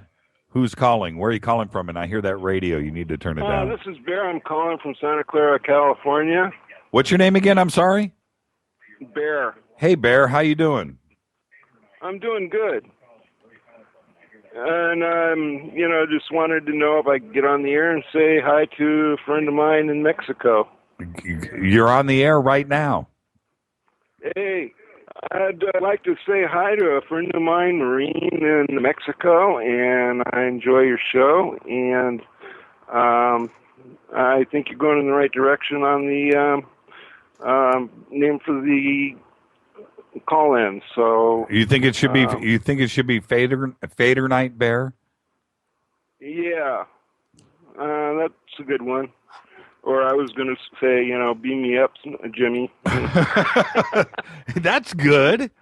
But Wolanda spoke. I got a bumper sticker that says, "Beam me up, Scotty, this planet."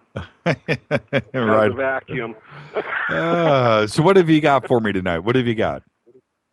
Oh, nothing. Let's see.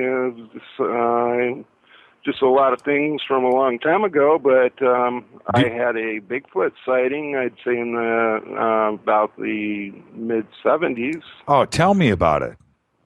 Okay. I was up off of Highway 80 near, Ice. What's the name of that? Ice House Road. We were up in the woods with a bunch of scouts, and I was a scoutmaster. And we had set up camp, and there's these two things that were on the other side of the pond, and they were throwing these 150-pound rocks way into the pond. So, they turned around and kind of got a measurement and got the heck out of there. And then the next day we came back and kind of measured it, and measurement was, we guesstimated about, 8 to 9 foot tall. And, the ranger said, "Oh, okay, clear out and go away." And then, from what I hear, they had a sighting in a place called Felton, California, not too long ago. And, that's about all there is to that. What did Bigfoot look like when you had the sighting? Okay, it was dark. You could definitely smell a musky smell coming, upwind, and it looked like basically a big hairy thing. Right. It had ears kind of like you'd find on an ape, and facial features kind of like kind of a primitive man, or a monkey, or whatever. But it sounds like you were it sounds like you were pretty close. How close were you? Oh, I would say probably 1,500 to 2,000 feet. 1,500 to 2,000 feet. So about 2 football fields. Yeah. Okay, so that's pretty close. Yeah, and the way we measured it is we saw a branch in a rock, and we saw it just behind the branch, and so it was at shoulder height. And the branch measured about 6'3", which is about my height, and so I guesstimated it from there. When you said musty, that's what caught my attention. Musky. Actually, yeah, like dog musty, like dirty it was dog. Worse than that. It was worse than that. It had to have been pretty bad because you were 1,500 feet away, but you were downwind. Yeah, it was downwind. It was pretty bad. I mean, you could smell it, but it was definitely detectable. I used to have a friend, and I'm not going to say who he is. He's kind of famous. This guy never showered, dreadlocks, and if he entered the building, he could enter the building on the other side. We could be in the back in the lounge. He would enter the building in the front and go into the lobby, and you knew he was there in about 10 seconds. Okay, you ever I'm talking. skunk? Yeah, I'm being serious too. I'm not kidding. I'm being serious too, but it wasn't a skunk smell. It was. That's significant. This was that never takes a bath in 2 years, 3 years smell. And I remember one time. I'm going to give away who this person is. I got to be really careful here. But he was pushed. Don't do that. He was pushed. Don't. He was pushed into a pool at a pool party, and we were all joking around when we did it. But we all did it for the obvious reasons. Okay, he got out of the pool, and it was worse. we thought it would help, and oh my goodness, he started to dry off. Just unleashed the hounds on that one. Oh man! So, could I believe that you could smell Bigfoot from 1,500 feet away? Absolutely. Believe me, you can. Yeah. And it was, it was weird, And I got another friend of mine who lives in. Used to live in Redding. He's here now. He actually had one run up along his car while he was going up in the hills. And? He just had a quick glance at it, and that's about it. But it just took off. Well, one day, everybody knows, Bear, that I'm still, on the fence about Bigfoot. But someday we're going to put this thing to bed, and we will, no pun intended. But thank you for calling in, Bear. It's real. It's real. Or partially real anyway. Because believe me. Hey, before foot prints and stuff like that have been casted. So. There's something there. Before you go, say, get well, Dr. J. Get well, Dr. J. And be well soon. Thank you, sir. You are very welcome. All the best. That was Bear up in Santa Clara. And first-time caller, call in anytime. You got to love it. This is Fader Night on Fade to Black. I'm your host, Jimmy Church. And you are live on the air right now. Who's calling? Where are you calling from? Jimmy, it's Alex Mistretta. Alex. Alex, how are you tonight? Hey, say get well to Dr. J. Get well, Dr. J. What happened? Well, that's personal stuff. He went in. For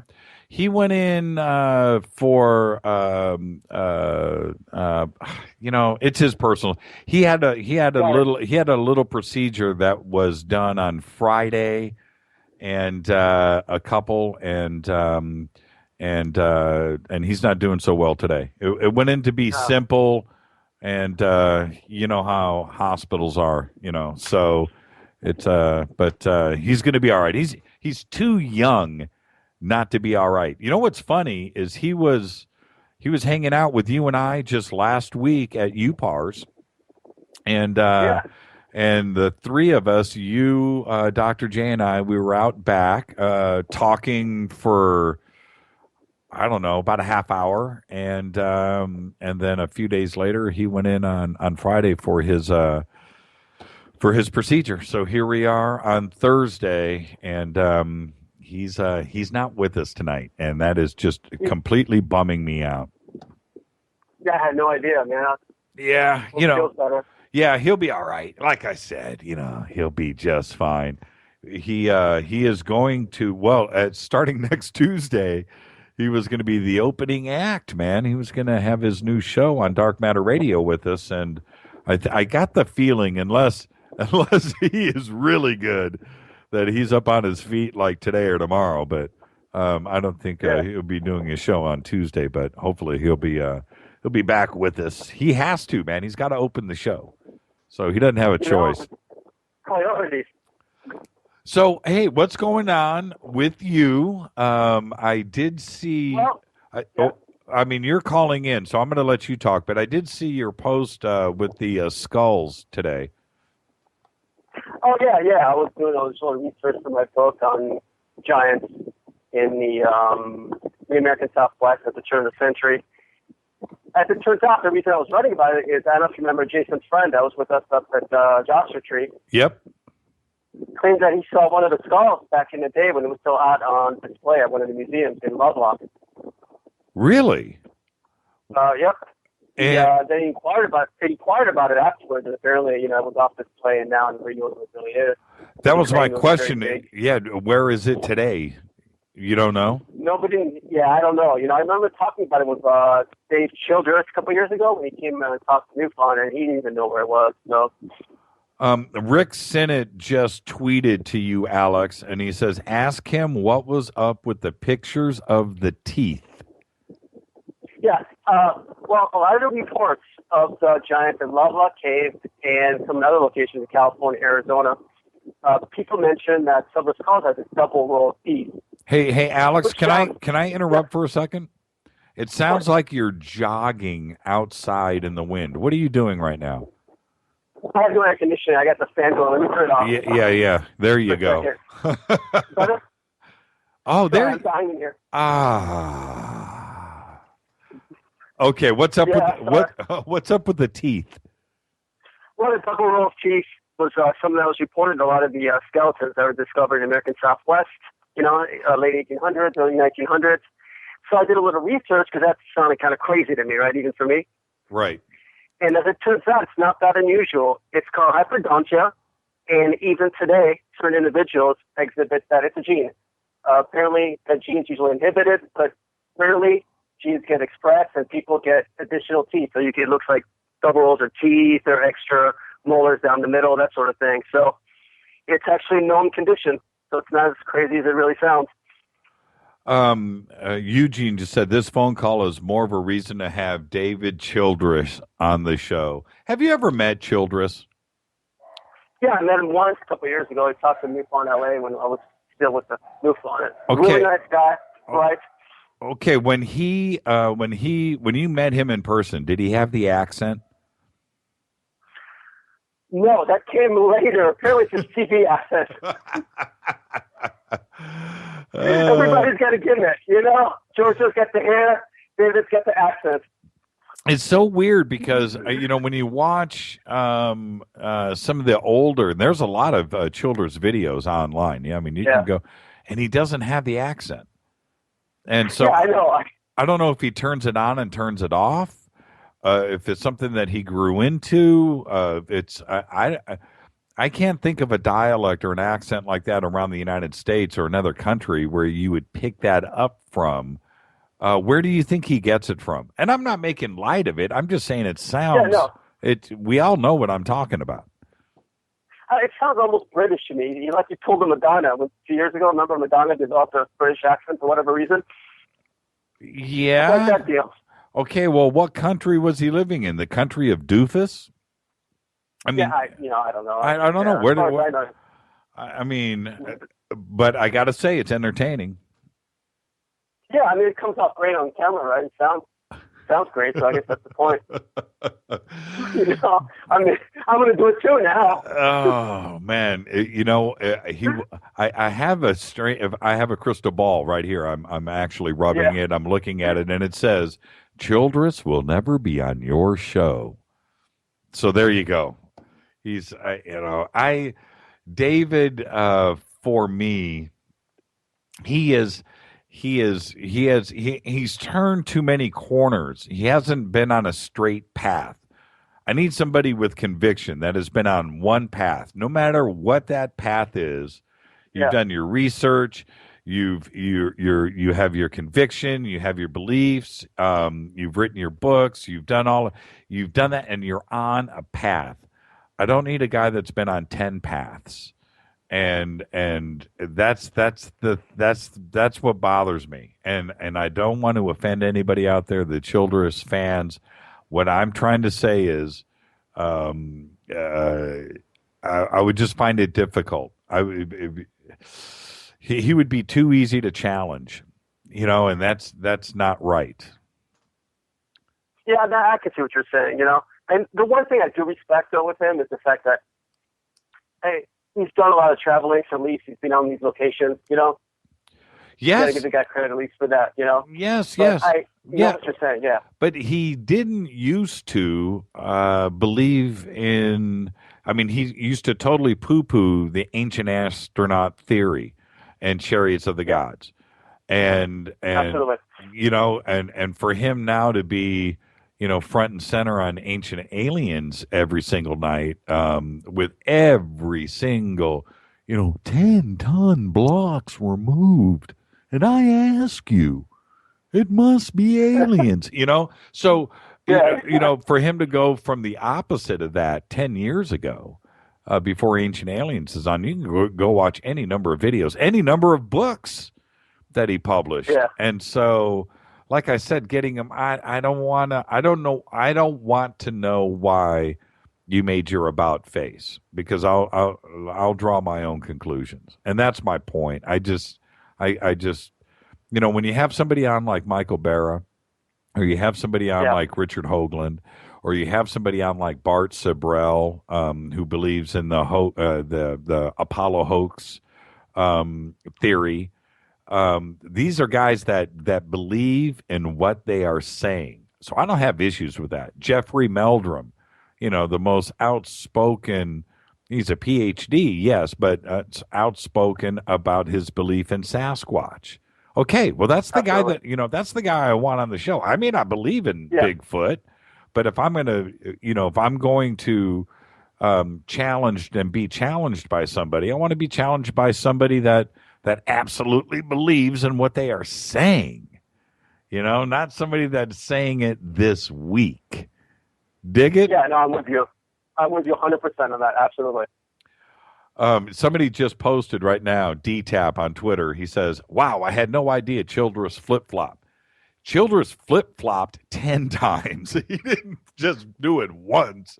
He's been back and forth, up and down, and but entertaining, though. I got to say, we used to just sit, and we couldn't wait for Childress to... I used to rewind Childress scenes on Ancient Aliens. Oh man, It's so precious, man. Some of it is so funny, so good. And when it comes to Ancient Aliens, and I'll say this right now, it's one of my favorite shows. And those first 3 seasons, that was good stuff, man. And I remember episode 1 of the first season when they did Puma Punku, and they're down there, and I'm just like, man. And right after that is when Giorgio was with you at MUFON. I was there that night, you remember. And I couldn't wait to hear Giorgio talk about Puma Punku. It was such a cool part of ufology to have, era of ufology, to have Ancient Aliens launch like that and bring forward all of these, pretty amazing, I don't want to say facts, but hypothesis maybe is the right word. I'm sorry. Yeah, absolutely. the field was like at a standstill, really, if you think about it, before Ancient Aliens. That's kind of like, all of a sudden, ufology erupted. And I think that's, a lot of that credit goes to Ancient Aliens. Do you think, and, you're one of the best researchers out there. I've got your book right here in the studio. I read it and reference it all the time. Do you think that they took Ancient Aliens not a step too far, but maybe 20 steps too far? Yeah, I do. At some point, but that's the problem with trying to get a show, keep it going for, season after season, and then it starts coming up with theories that are really just minor correlations, and everything becomes an Ancient Alien thing when it really isn't. But, that's the nature of the beast, though. You know, after 3 seasons, what else are you going to cover? Yeah, I mean, it just seemed when you look at those memes of Tsoukalos on Facebook. Are they funny? Yeah, they are. They're pretty funny. But when you think about it, it's actually a comment on how society is looking at ancient aliens, where it started off on the right foot. It certainly did for the first 2, 3, 4 seasons, absolutely. Yeah. But it started to get it was like coffee makers. Great technology. Aliens. It's like, whoa, slow down. Wait a minute. Yeah. Bubble gum. Aliens. It started to get like that. And what were when you have a creative table, you have the writers, you have the researchers, they're all sitting around at Prometheus and they're trying to, the company that does Ancient Aliens, and they're coming up with storylines in the next episode, and they're putting ideas out on the table and this and this and that. I mean, really? I mean, it just seems like they ran out of, they got to the end of Chariots of the Gods by Daniken and didn't know where to go after that. Well, part of the problem is there's still a lot of locations that they haven't covered that are still out there ready for investigation, but that takes money. It takes traveling. And, History Channel, Travel Channel, Discovery, their budget for these shows aren't that high. So they need to cover things they already have on catalog. And, so now what? I mean, I saw one where they equated Bigfoot with ancient aliens. I don't really see the correlation at all. Right. Right. Well, there's nothing wrong with, and I'm being serious about this too. There's nothing wrong with going back to all of the original ideas that were presented in the first couple of seasons, like Pumapunku and Göbekli Tepe and the pyramids, the caves in southern France, and Peru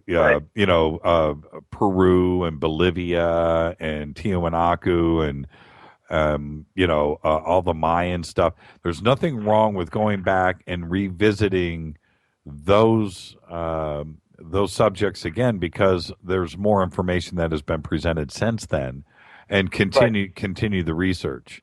But don't involve toasters and and bubble gum. I'm just that's where I didn't watch too much the last season or this current season. Last season, I tried. I tried. It just started to get a little long in the tooth for me. Although this is the thing, you have to respect Tsoukalos and Prometheus for what they did do. They brought a huge amount of awareness to not only the ancient astronaut theory, but ET in general. They certainly brought it to the masses on a platter in a big, big way. When you go back to like In Search Of with Leonard Nimoy or, any of the older, I mean, those were okay. They were, and they were ambitious, certainly, but they didn't reach the masses like Ancient Astronauts did. I mean, that is a definite household word now. Yeah, everywhere I go, people ask. That's the first thing people ask me. They find out I'm a UFO researcher. Hey, man, I saw this on Ancient Aliens. Is this true? What It's literally first question every time. Right. Hey, did you what are you investigating now? And when are we going to go out to Giant Rock? When are we going to do that? Oh, it's still soon. What I'm investigating, actually, is I just spent a lot of time investigating some sightings, and you know where? Where? Point Doom. Oh, shut up. Point Doom. Oh, really? Yep. And? Yep. I had some, and well, I can't give too much away because it's still confidential, and we'll talk privately. But objects coming in and out of the water, objects behind the cloud, that sort of thing. All at the same location, exactly where our structure is located. How many witnesses? Here's the thing. It's witnesses at one, and they've been taking a lot of pictures, and a lot of stuff appearing in the pictures that they're not seeing with the live eye. So. Really? Yep. And when are you going to start to share this evidence? I have some of the stuff out right now to a couple of special effects guys are kind of checking out the pictures, and when that gets back to me, we'll talk. But it's definitely at that location. So is this with a person that I know? Correct. Yeah. Yes. Okay. Okay. So you've seen some of the pictures, right? I have. And I know that that there is, not only is there something there, but it's also extremely incredible. Extremely incredible. Is that is proper English? But it is absolutely incredible. And so I can't wait to see what your special effects people have to say about the evidence. It's pretty amazing stuff. Yeah, there's actually a lot more to the story, which obviously we'll get into in time. And there's a lot of background to the story. There's a lot more than I even thought. So it's interesting. What else have you got going on besides Point Doom? Pretty much so far. That was my last investigation. We had some pictures. We had some incredible pictures from Barry Taff and myself. Some light anomalies from England that looked exactly like. I'm assuming it goes on the show. You saw some of the entity pictures and the San Pedro pictures, correct? Yes. Yeah. Some identical light phenomena, and we have one picture. You could actually see a face on the wall. Wow. With you could see the nose, the lips, the eyes. Great pictures. We don't get those too often. And when and who has those, Barry or you? Barry does. Yeah, Barry does. Yeah, I spent a couple hours at his house on Saturday. We were analyzing all the pictures. Right. Some of the best pictures I've seen since his entity and San Pedro case. Wow. Pictures. Wow. What's from the UK? Is Barry going to publish this on his site, or can we get him to come on Fade to Black with it? I'll give him a call tomorrow, see what he wants to do, and I'll tell him to get in touch with you, and we'll go from there. But absolutely. Yeah, he didn't really say. Yeah, so he didn't really say what to do with it. We're still analyzing him, but it's got this huge it's like oval lights in the middle of the room. It's reflecting on some of the base, so we know it's a 3D space. Right. It's pretty impressive. Hey, Alex, I wanted to ask you. We were talking about this last week, and we changed directions in the conversation. But I wanted to ask you this last week, so I'm going to ask you this on the air, and have you put it out there for everybody. When it comes to MUFON and their case files, how many? What's the percentage of what is actually released out into the public domain, and then how many files does MUFON hold back that we just don't know about that are important for whatever the reason is? I mean, cases that we would just, our minds would be blown about if we knew, but we don't, because they have way too many files and they're just sitting on so much information. What do you think that percentage is? Honestly, I don't know what the percentage of really good cases, but in terms of cases that are not going public, I'm going to go as far as to say maybe 70 to 80%. It's that high? Yeah, it's just, part of it, it's not that there's a conspiracy, it's just that there's just not enough manpower. That's what I mean. Right. Yeah, and there's some, don't get me wrong, there's some excellent investigators with MUFON, but that's also a small percentage. They just don't have the capabilities to get this stuff out there. It gets lost. I filed, a couple flats of my last year of MUFON LA. I investigated maybe over 100 sightings. Right. I don't know what happened. I don't know what happened to them, to be honest with you. Wow. I would love to go through the files. You know what I mean? Just sit. Oh yeah, absolutely. Sit down and just and start opening stuff up. You raise a good question. How many witnesses out there that took pictures? Maybe there was some evidence. Maybe they didn't take pictures. Whatever. But that were quite possibly never even contacted by MUFON because they didn't have the manpower. Even with my time there, I only send the best pictures for analysis because I can tell right off the bat, what's worthwhile. Now I've been doing this long enough, and I've sent some excellent pictures throughout the years, and I never heard back. I don't know what happened to him. Yeah, comes down to manpower, and also, and just think about the witnesses that were never contacted. Not just MUFON, but any organization that would, think about somebody like Peter Davenport and what goes through his hands every single day, But where the witnesses were never maybe they didn't submit photographs to MUFON in the original report when it was filed, but they were never contacted by MUFON or an investigator to even tell them that, hey, by the way, I do have pictures. You know what I mean, or any other evidence, or any other eyewitnesses. I've talked to people who've had excellent evidence, and MUFON's just dismissed it out of hand just from one phone call. And part of that is just they don't have the time, and it's a shame because we're losing a lot of data. Right. Yeah, I can only imagine. And like I said, I asked you. I was going to ask you this last week, and I just thought I'd throw you under the bus right now and just have you bum me out a little bit. But I can only imagine how many cases just get filed away because MUFON or any organization, not just MUFON. MUFON just happens to be the one that we're talking about, but it would be the same thing with any organization. It just comes down to lack of funding, manpower. I mean, a lot of these people have full-time jobs. It's just kind of like, a lot of these investigators, this is a hobby for them. Oh, no. Hey, check out Twitter. Dale just put up a nice meme of you and Dale when you guys were. I'm on there right now. Yeah. Somewhere in the studio? Yeah, it's a studio shot of all of us. When you guys. Is that the one where we said I look like a buff Nick Redford? I believe so. Yeah. All right. All the best. Hey, Alex. So I do want to get out to Giant Rock. So let's get the team together. You, Steve, Rita, myself, and a couple of others, and let's head out to Giant Rock and do that. If not, maybe next weekend. As soon as Steve gets back from his sojourn.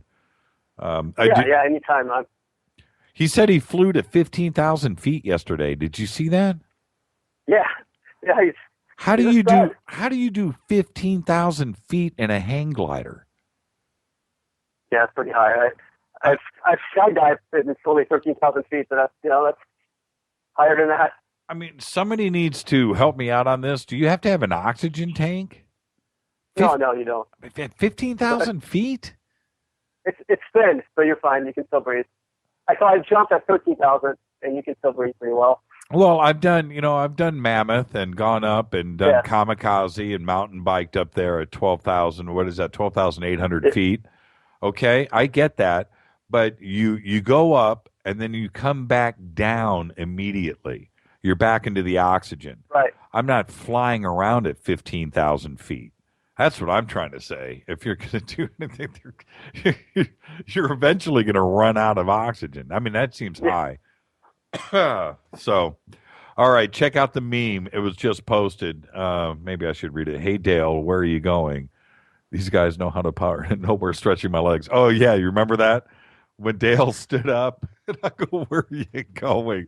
I'm just stretching my legs. That was hilarious. All right. All the best, Alex. And we'll head out to Giant Rock soon. And all the best. Thank you, man. All right. Bye. Talk to you soon. All the best. Alex Mistretta. Not Mistretta. Alex Mistretta. Lead investigator MUFON for I don't know how many years. A long time. 15, 20 years. Something like that. He knows what's going on. It is top of the hour. This is Fade to Black. This is Fader Night. I guess it is now official. It is Fader Night. Lauren Robb just posted it. There you go. I like that. Well done. Well played. This is Fade to Black. Only on the Dark Matter Radio Network. 323-825-5045. Taking your calls right after this break. Stay with us.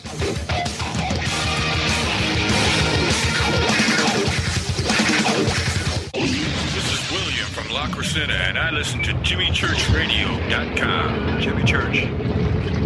My name is Alan, and I listen to JimmyChurchRadio.com. He's always giving it to you straight. JimmyChurchRadio.com on the Dark Matter Radio Network. Hi, this is Rob Reiner from Anvil, and you're listening to JimmyChurchRadio.com. What's up? I'm Chris. What up? This is Kyle Massey, and you're listening to Jimmy Church Radio, the Revolution.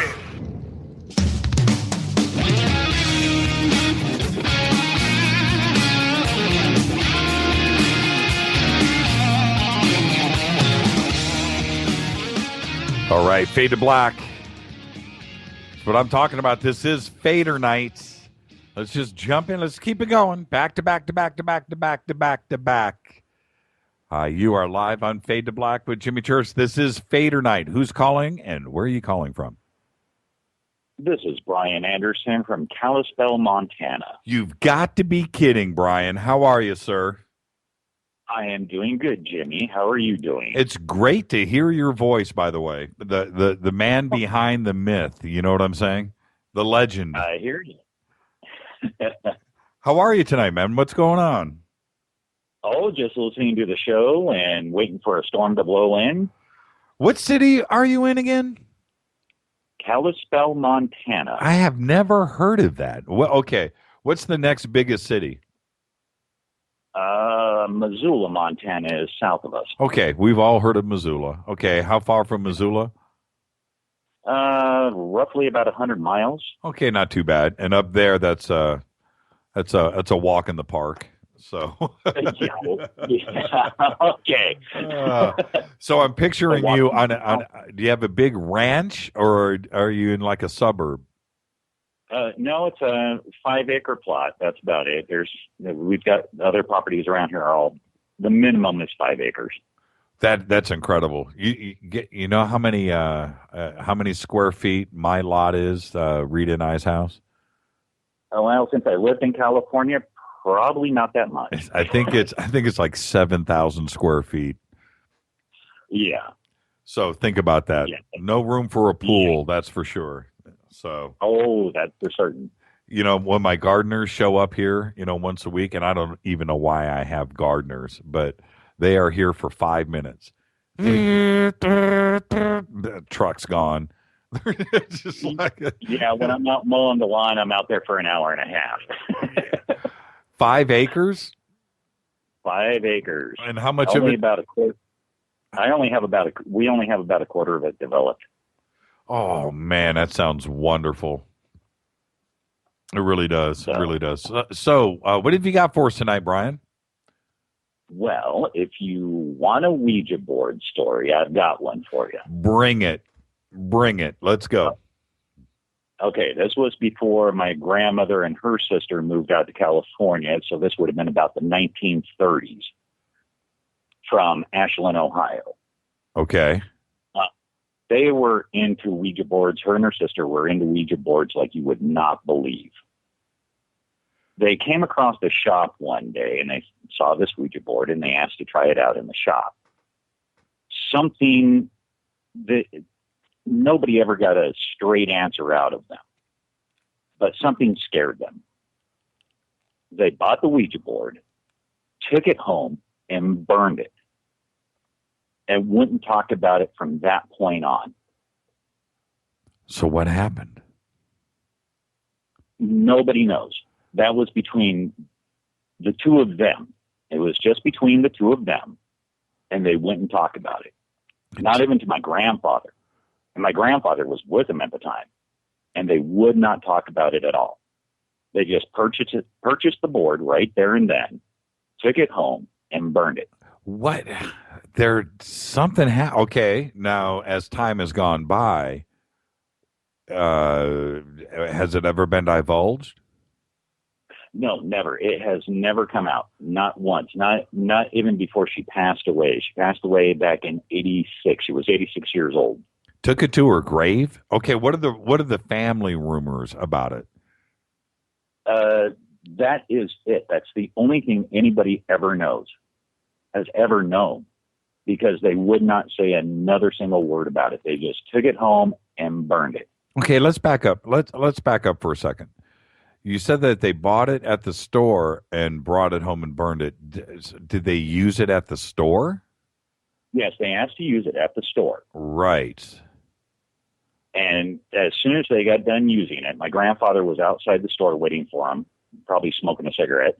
And he said they came out with it, went home, and as soon as they got home, they put it in the fireplace and burned it. And refused to talk about it. And refused to talk about it from there on. Both of them, both my aunt and my grandmother, my great aunt and my grandmother, took it to their graves with them. They never discussed amongst the family. When asked about it, how did they respond? I know they didn't tell the story, but how did they, what was their answer? They just said, we're not talking. My grandmother would say, I'm not talking about it. I would ask her every day. But the strange thing is she never played with another Ouija board again. However, she would make a Ouija board of her own. She would take paper and do the numbers and do the letters, put them out in an arc on a table, and use like a jewelry box lid. Right. What a cardboard for a planchette. Uh-huh. And she would do it that way, but she never would touch a board. She wouldn't go near a board. I have heard that is better than a real Ouija board. Yeah, she would never touch another Ouija board. She wouldn't go near one. They sell them in Toys R Us. Yeah, I know. Isn't it? You can go right next to Monopoly, right next to Candyland, are Ouija boards. Right. I just don't get that. I don't get it either. But, they sell them in Toys R Us. So, as a kid, going shopping, when she would take me out shopping or something, Toys R Us had just started up back then. But, whenever there was a Ouija board anywhere close to it, she stayed way clear of it. It almost came to the point to where she would not go down the aisle. And if she did go to the aisle, she was on the other side of the aisle. Ken Lipson just tweeted, Parker Brothers, the master of the occult. And that's about the truth of it. Well, since I have you on the line, Dave Matherly just tweeted, he said, Jimmy, you've got to read my Ouija board story. And, Dave, I'm going to try to read this. I got to move. It's a good thing I have a long boom stand here. Okay, he has sent me a pretty lengthy email, but it's also in very small type. Thank you, Dave, for that, by the way. He sent it to me in like 2-point.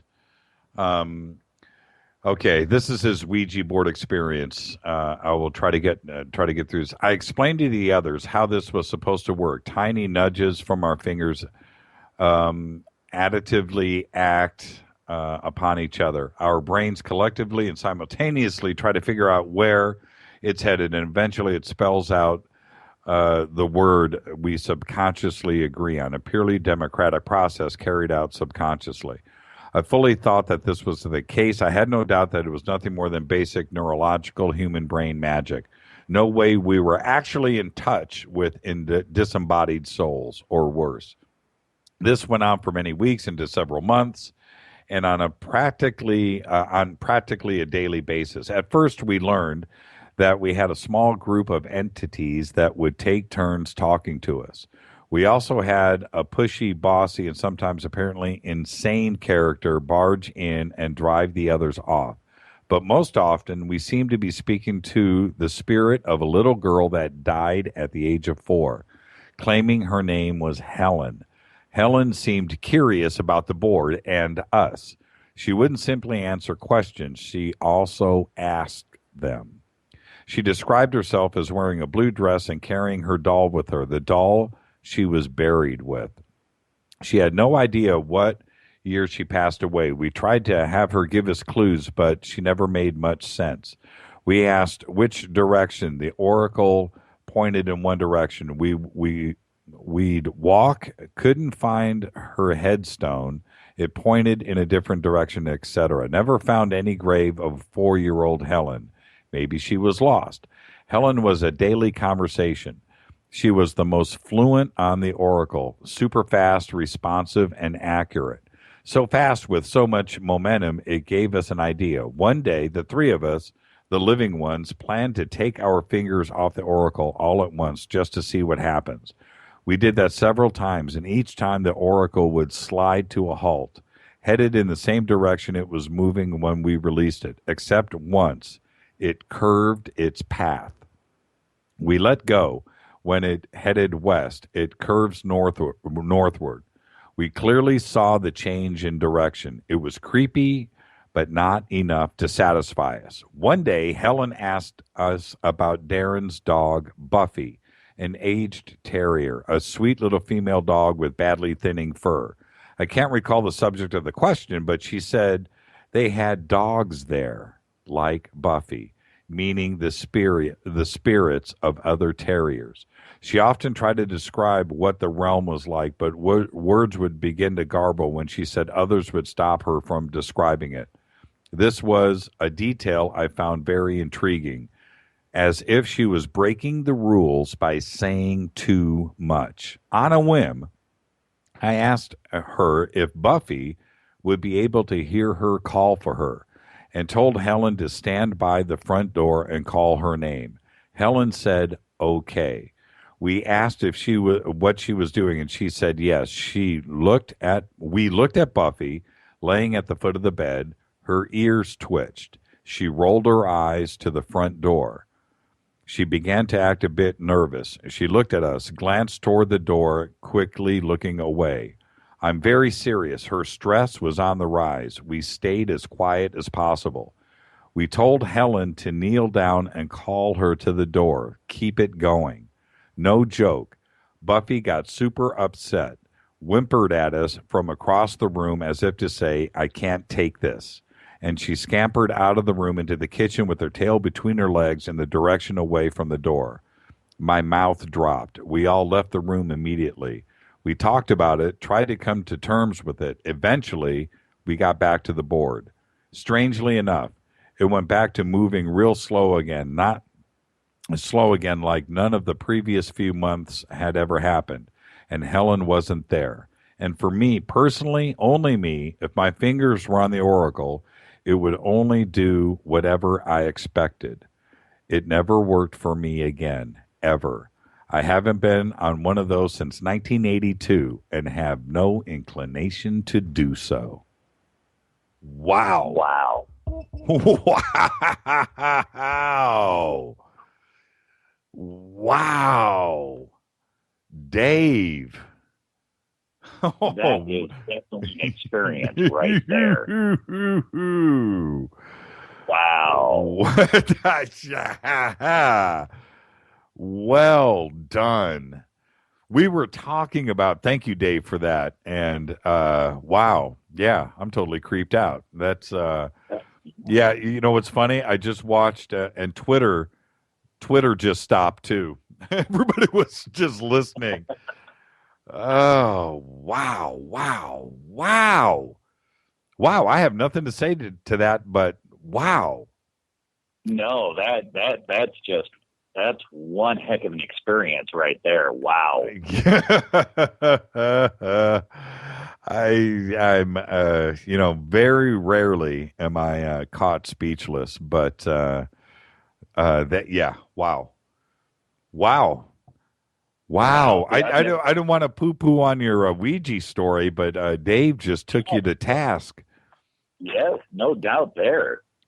Wow. No, see, I've messed around with Ouija boards before. Never once had an experience like that. Not anywhere close to it. Man. And leave it to a dog. You know, this is, your friends, things can be faked, if you know what I mean. You don't know what's going on. But a dog is a dog. Yeah, they've got a different little sense there going on. Yeah, Dave just tweeted in. He said, "You're very welcome," and it's all true. He says, "The cemetery expedition was fun, good creepy fun, but the dog ended it." Yeah. Oh man, hey, it's great to have you. You've been a Fader Not from the very, very beginning. What do you think of the show, man? It's gotten out of control, hadn't it? I love the show. Twitter has just exploded here over the past couple of weeks. Yes, it has. Yeah, it started. About. I'm with you. We've all watched it grow, but yeah, certainly the last couple of months, the expansion of the show and how it is just, and we don't advertise. That's the crazy thing, And if you think about it,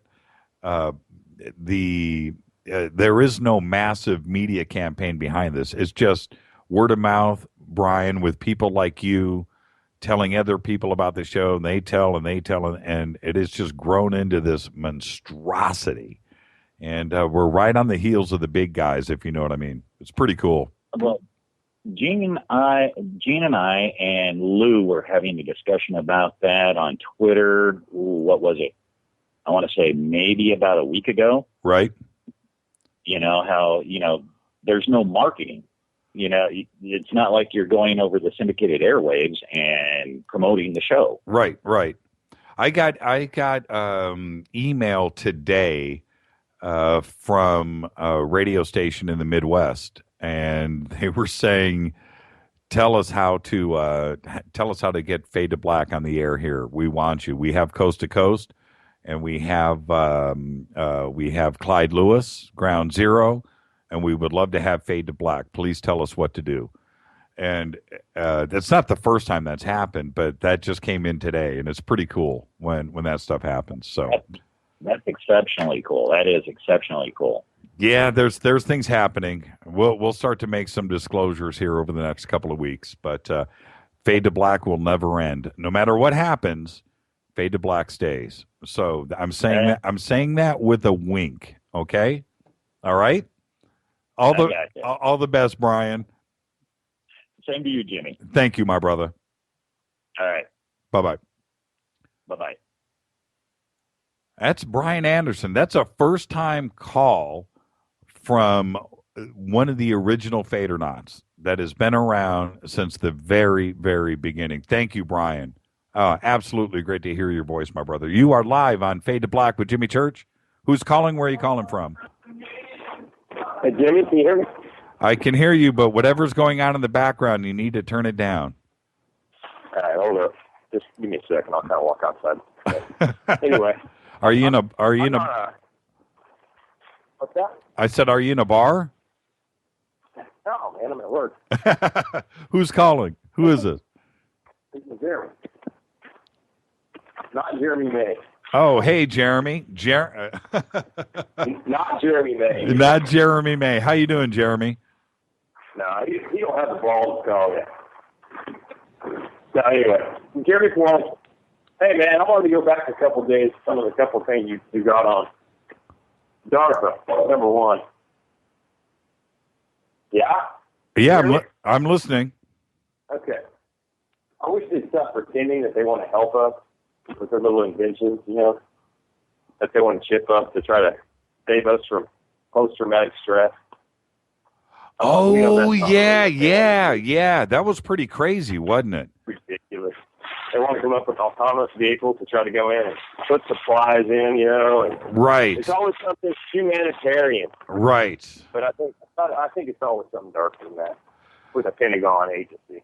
Oh, you never look. We were talking to Jeremy. We were talking about that the other night, and my point was that I will always stress when it comes to the military, they don't look at civilians like we look at each other, and so the truth is, remember, lies, deception, secrets, spies. That's the life that they lead. So it's okay for them to deceive us for what they deem as our best interest. You know what I mean? And so there's nothing. that goes back to the Romans. That's just the way that it is, and we will. You ain't never getting skip in me. I guarantee it. Never. No, never.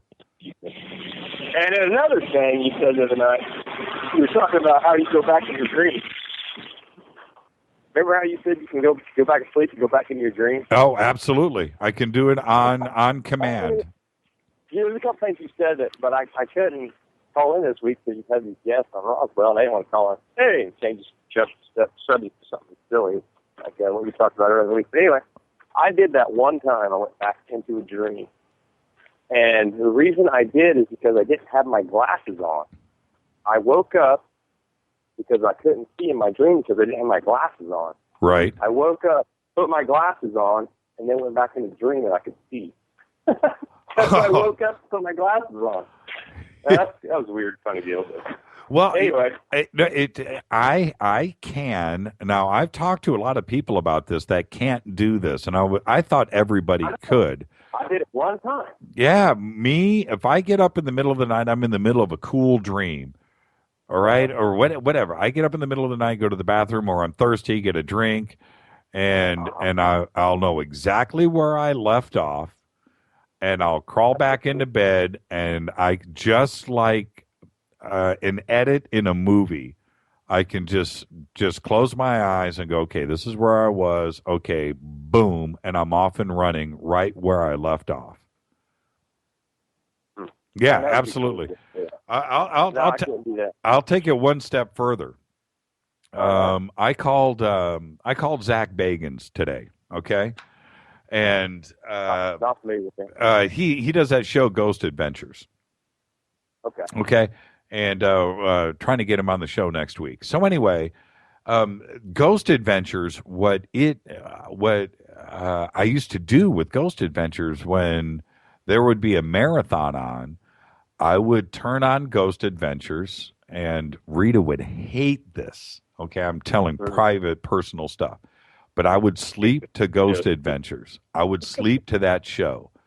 Because it would, and I had a couple of really crazy dreams during Ghost Adventures. Now, what I was able to do after that, not have Ghost Adventures on, nothing on, but I could pick up in the middle of this crazy Ghost Adventures dream that I had, and I could restart that dream. Now, I'm just saying I can do that. I thought that everybody could do that. I just thought it was normal. The more that I talk to people. I have the recurring dreams, but I don't have the ones I can make myself go back into. Really? Usually ones you don't want to go back into, the recurring dreams. Yeah, I like the scary dreams.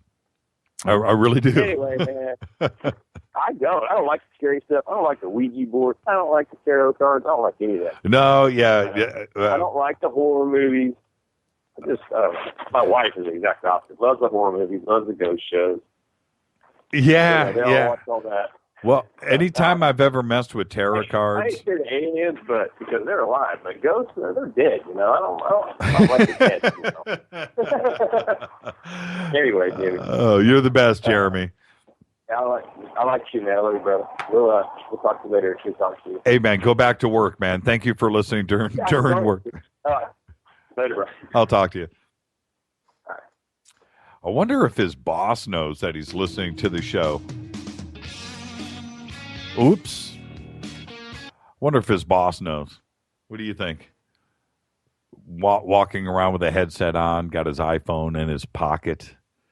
But now, can anybody else? I'd like to know. Am I strange, or can you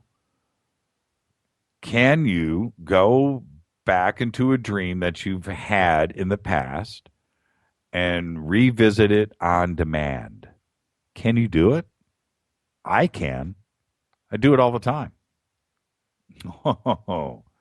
Do it all the time. Can you do it? I have a couple of weird little things that I've done over the years as far as dreams go.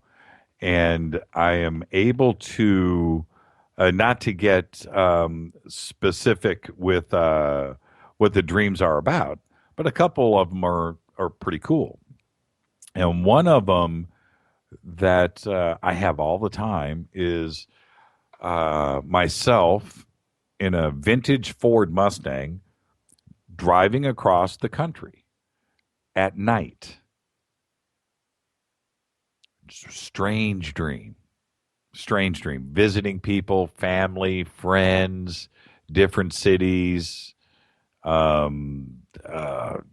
strange houses. But the way that the dream starts and the way that it ends happens at the same time. The adventure that's in the middle goes off on tangents. And I can have that on demand, just like you do with with Netflix. And I thought that this was normal. Can you do it? I would love to hear from you. Just got this email from Renee. I want to share this with everybody. By the way, Dave Matherly, that Ouija board story. Ooh, that's one for the ages, man. That's a screenplay right there. Here she go. This is a true story from the 1920s. Shortly after marrying my grandfather, my grandmother and he went to Coney Island on an impulse and visited a fortune teller. The fortune teller told them that grandma would have 3 children spaced 4 years apart. 2 girls followed by a boy. And that my grandmother would have a very difficult 3rd pregnancy. Well, after my mother and aunt were born, my uncle came along, all of them 4 years apart. And grandma had a very difficult time with her 3rd and last pregnancy and almost died while having my uncle. My grandmother told me about this when I was in 4th grade, and I asked my grandfather if it really happened, and he said it did. We talked about this several times over the decades into my adulthood, and neither of them ever presented any of this as anything other than the truth. Thank you for letting us tell our stories and keep pushing the envelope. That's pretty trippy. Fortune tellers. I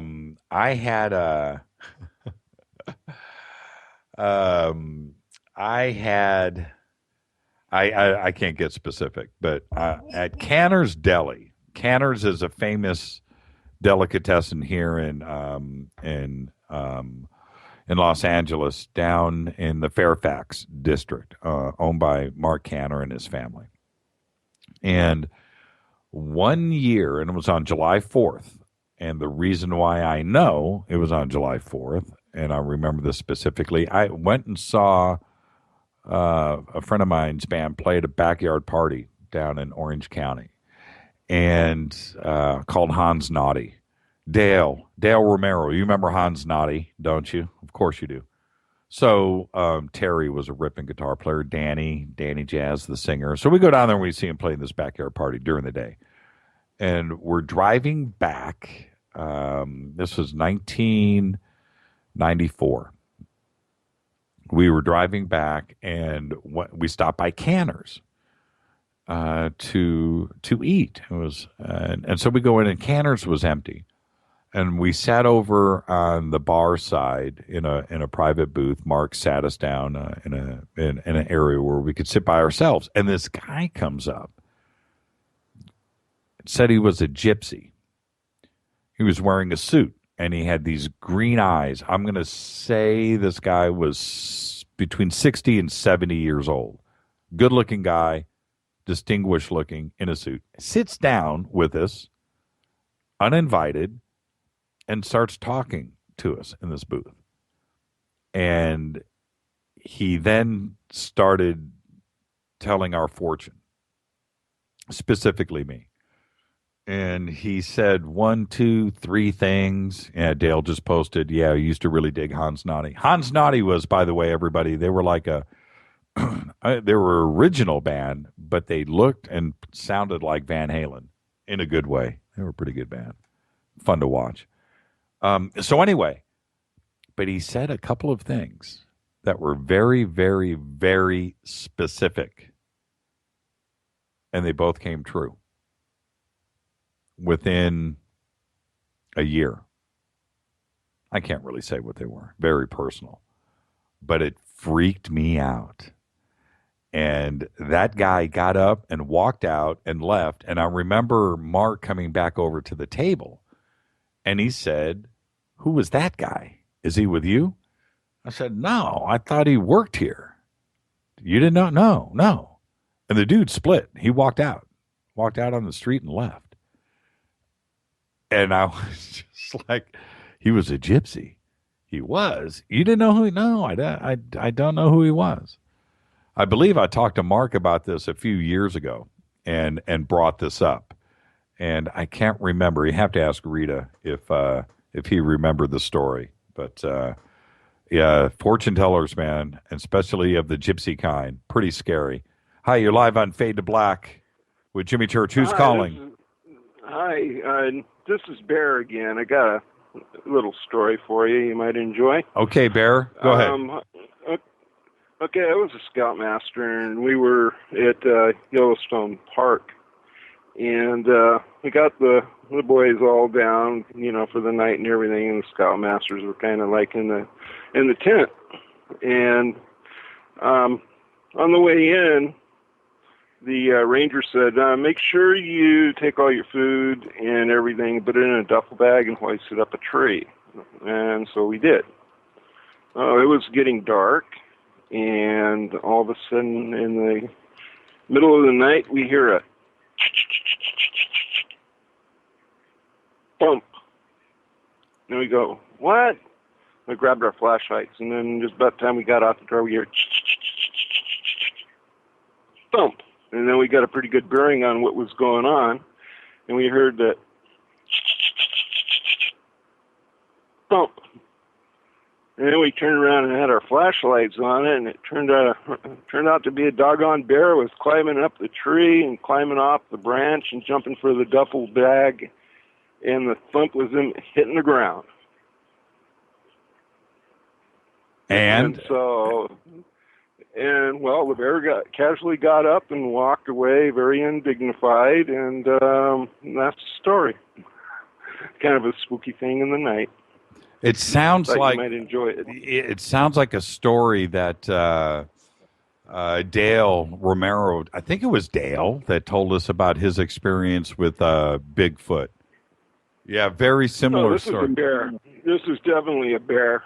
You think it was a bear? Definitely. It was definitely a bear. This one.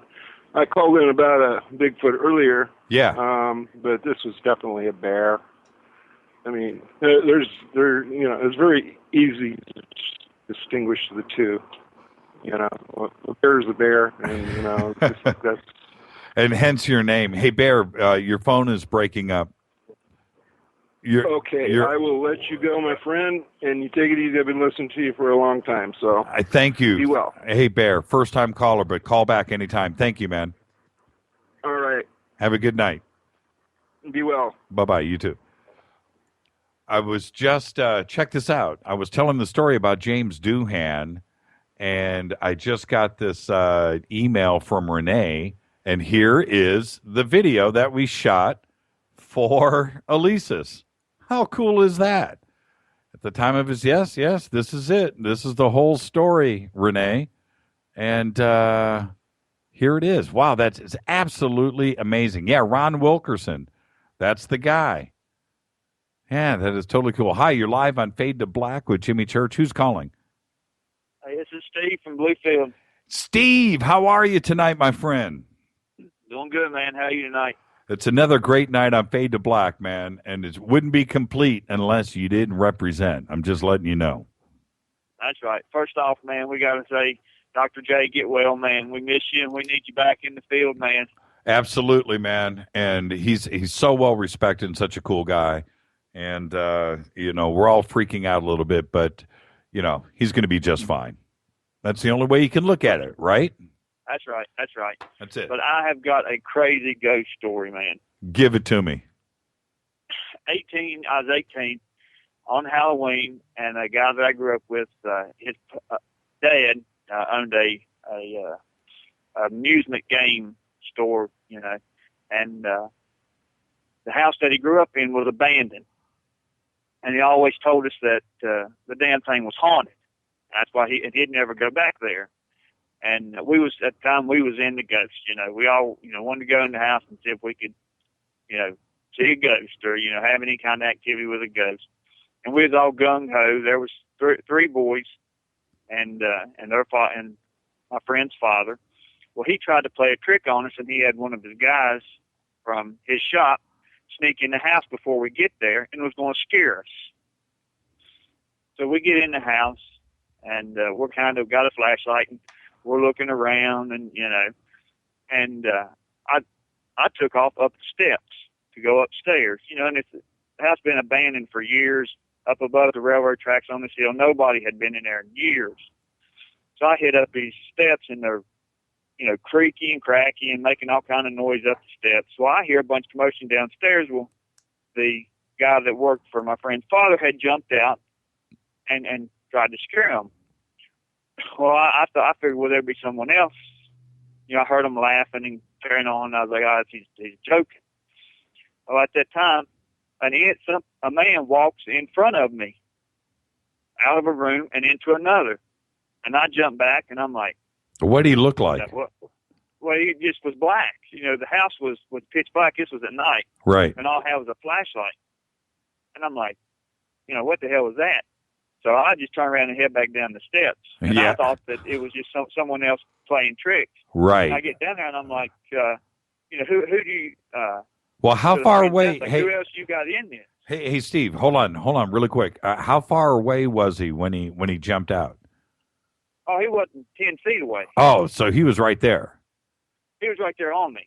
Oh, right there. And he just man. went from one room, and it was like an old house with an upstairs, had like a rail around the steps and stuff, and all the way around the hallway, and just comes out of one room and right into another. And he didn't make any sound when he walked. And I was making all kind of noise when I walked. Right. Creaking and cracking. So I just turned around and jetted back down the steps real fast. And I'm like, who else is in the house? Because I get down and I see the guy that works for my friend's father, and they're like, there's nobody. He's the only one. I just had one in here. And I'm like, nah, there's somebody else upstairs. And they're like, no. And I was like, no, quit playing games. There's somebody else upstairs. I saw him. And he's like, no, there ain't nobody upstairs. And about that time, a door slams. I mean, bam, slammed shut. And we all tore the door down trying to get out of that house.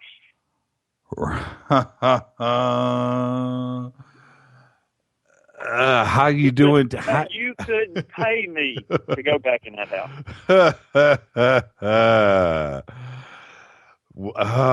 How many years ago was this? Oh, I was 18, so that was 22 years ago. 22 years ago. So today, what did you see? I don't know what I saw. Man, I believe that it was some sort of entity. It was just black, and it looked like it. To me, what got me is it looked like it had a hat on, like an old timey knob cap. Like a boiler type cap. Was the hat black too? Oh, the hat was black. He was black. The whole thing was black. Oh man, that is just scary as hell. And the thing, it just went from one room right into another room. Just come out of one room and straight down the hall into another room. And I had the flashlight, so I didn't get to pull the flashlight all the way up on it. Right. And I was like, nah, I ain't playing no games. I turned around and went right back down the steps. And then everybody's downstairs, they're laughing. The guy that scared them, they're all carrying on downstairs. Right. And I'm like, all right, who's the other guy in this house? Right. There ain't nobody else in the house. I was the first one out the door. Did anybody else go in to check it out? I know you didn't. No. I know you didn't. Nobody else. No, we all ran because, back then around here, the wealthy people, in the old days, lived above the railroad tracks. Right. Up on the hill. Right. And this was up on the hill, and they would have, long wooden steps all the way up to the house. Well, we come out of the house, and I'm the hell with the steps. I'm running down the bank, jumping over shrubs, bushes, a brick wall, And I'm the first one to the car. Let's get out of here, Oh, man. And I turn around, and they're all breathing heavy, trying to get in the truck. And we were gone. And then Mr. Knowles, the father, he was like, "What'd you see? What'd you see?" And I told him, I said, "Man, I seen something in a hat, dark figure in a hat." He turned white as a ghost. He's like, I told y'all that house was haunted." And then I was like, "Well, why'd you bring us up here then?" Oh, hey, Steve, stay with me. Guess who's on the line with us? Is this is it Les? Yes, it is. Les, man, hey, check who's on with us. It's Steve from Bluefield. Say hi to Steve. Hey, Steve. They call that the Hatman, right? The Hatman, he owned that house that night. Yeah. You should check out, her name is Heidi Hollis. I believe she came up with the term shadow people and Hatman. Right. A lot of good info on it. Listening to Steve's description on how it went down, I know he saw what he saw, but he left and he never went back. And I believe him when he says he never went back. Hey, Steve, did you ever have anything like that happen again, or was it just at that place? It was just at that place. I think, growing up, my grandmother, she's Native American, and she would always call ghosts haints. And haints? Yeah. Haints. She would call them haints. Mm-hmm. Native Americans would call them haints. How do you spell that? And I guess it's H-A-I-N-S. H-I-N-S, haints. Yeah, I got you. H-A-I-N-T-S. Yeah, haints. Okay, haints. And she would always, talk about stories of ghosts and stuff that she would see at the old house where she was raised. And I was like, "Grandma, I don't want nothing to do with no haints. You don't need to be telling me these stories of these haints. You can. I want no parts of that stuff." Smart man, very smart man. Oh man! And then y'all talking about these Ouija boards and everything, and these tarot card readings. And if I had a coffee, and somebody told me I owe $265 on my rent, and that come true, I wouldn't be seeing that woman no more, Jimmy. Hey, Steve. You could have had that coffee. Steve, you need to come out here and hang out with us, man. I got to spend one night with Steve. You've got to get on Twitter. On the tour. Yeah, Steve, why aren't you on Twitter with us, man? What's up with that? I'm on Twitter. Okay. You are? I'm on Twitter, yeah. What's your handle on Twitter? It's Steve Bunk. Oh, it's Steve Bunk. This is Steve Bunk. Steve Bunk. Okay, I got you. Cool. Okay. We'll have to get him in the sandbox, man. Yeah, you got to come hang out in the sandbox. You need to go one step further, Steve, and hashtag DM RadioNet and come hang out, because you're an official FADERNIGHT, my brother. You know that. Oh, yeah. No to the yes. And it sucked last night, too. I asked the question to Don Smith about the letter, the research I'd done on the letter. Right. And then I didn't get to hear his answer because it all, just cut out. Can you believe that? Got cut off and the whole thing just cut out. I was like, then I was ill about that. Well, it literally sounded. The crazy sounded like somebody was on another mic. Yeah, it did, and it sounded windy to me. But what was weird? Now look, and I know I said this last night, but guys, and gals, it happened at critical mass. It didn't happen during the commercials. It didn't happen when I was talking about nothing. It only happened right when he was getting to a point, and it was that, and it happened like 3 or 4 times on cue. Yeah. The last time was the worst because he was really getting some juicy bits there. Yeah, and when Steve asked him about that, I asked him about the you remember back at Contact in the Desert when he was on the show. I asked him about that then, and so I was so glad that Steve brought it up last night because I had just forgotten about it and so forth. But and so when he was, you are taking the victims of the crash to. Yeah, I was like, you got to be kidding me, really? But yes.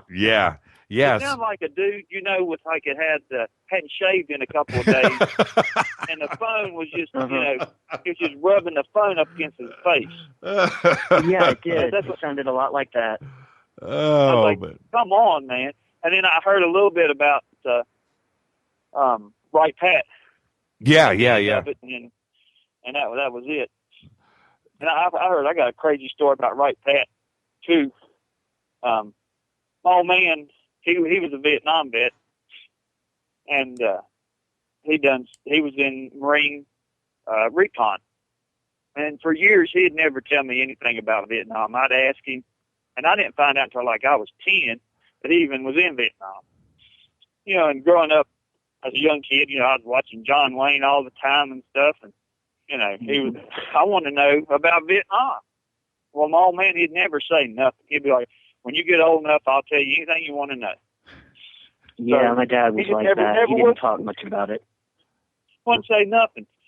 So one day, we were watching a show on Vietnam, and they were talking about, soldiers not being in Laos and Cambodia, and he starts laughing.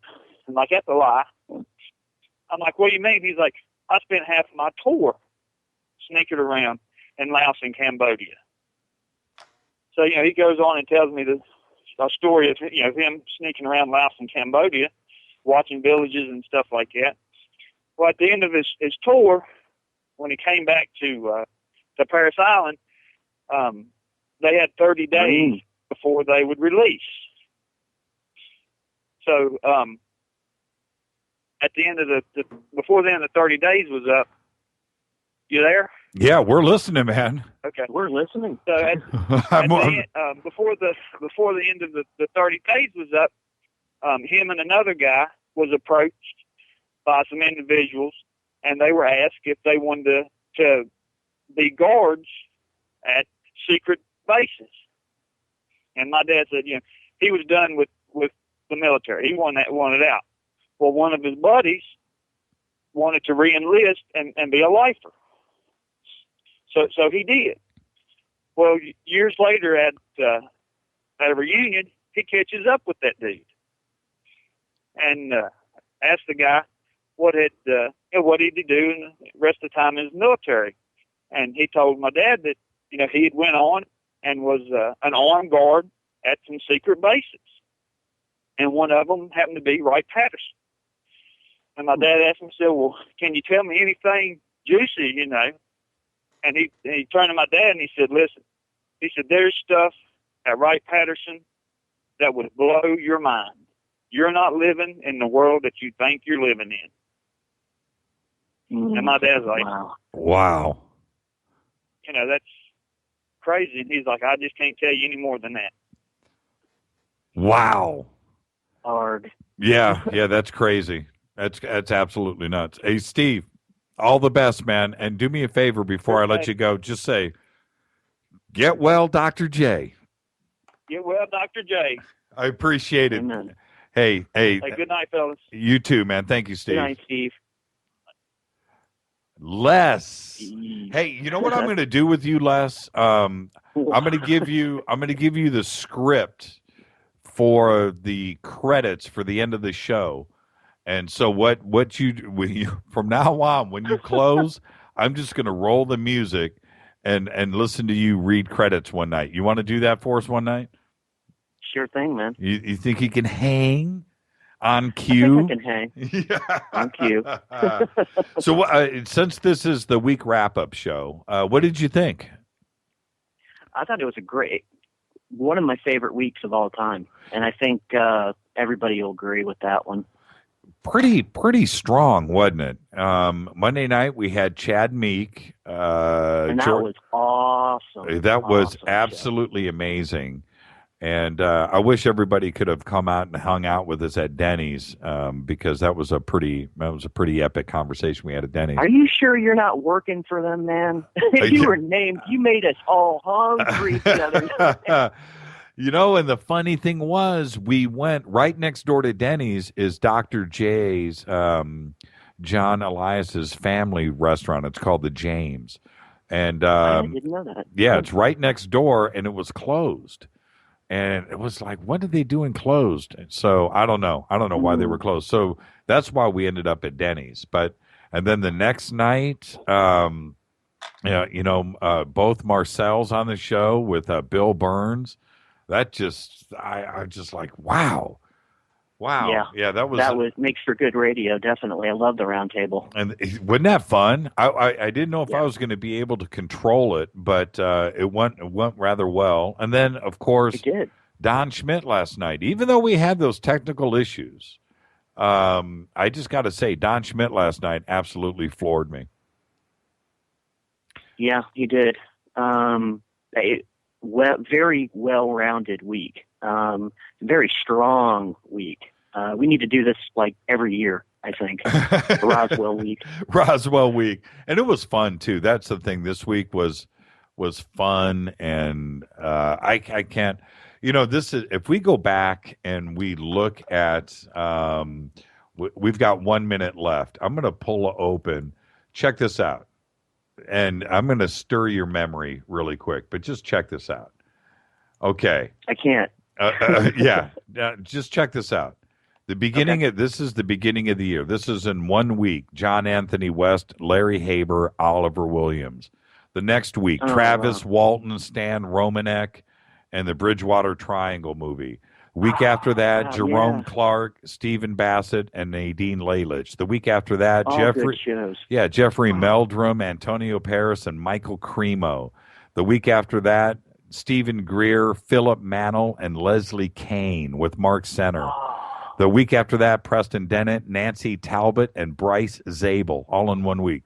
The week after that, Chris Brown, George Hansen, Harry Drew, and Robert Schock. The week after that, Richard Dolan, Ann Druffel, Bill and Nancy Burns, and Clifford Stone.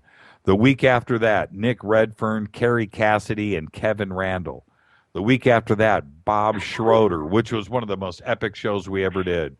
You're Mac a strong starter. That's and to say that this week was better than all of those, you know what? Yeah. It probably was. All right, I got to roll. I got to roll credits, man. And okay, Dr. J, get well. Allison, Cheryl Lynn, both of you get well as well. Everybody's Good night, sick. Fader Not. Thank you, Les. All the best. The closer. You too, buddy. Bye-bye. That's Les, and he is officially the closer. Thank you, everyone who called in tonight. Just another great night on Fader Night. Stay tuned. Coming up next is Night Watch, followed by Spooky South Coast. Special thanks to Keith Rowland and Art Bell. Fade to Black's executive producer is Rita Kamarian. Show's produced by Hilton J. Palm and Mark D. Kovar. The announcers are Steve Harder and Mark D. Kovar. Music is Doug Aldrich, right here. Show intro is performed by Space Boy.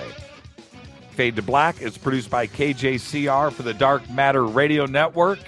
I'm your host, Jimmy Church, saying, get well, Dr. J. We love you, man.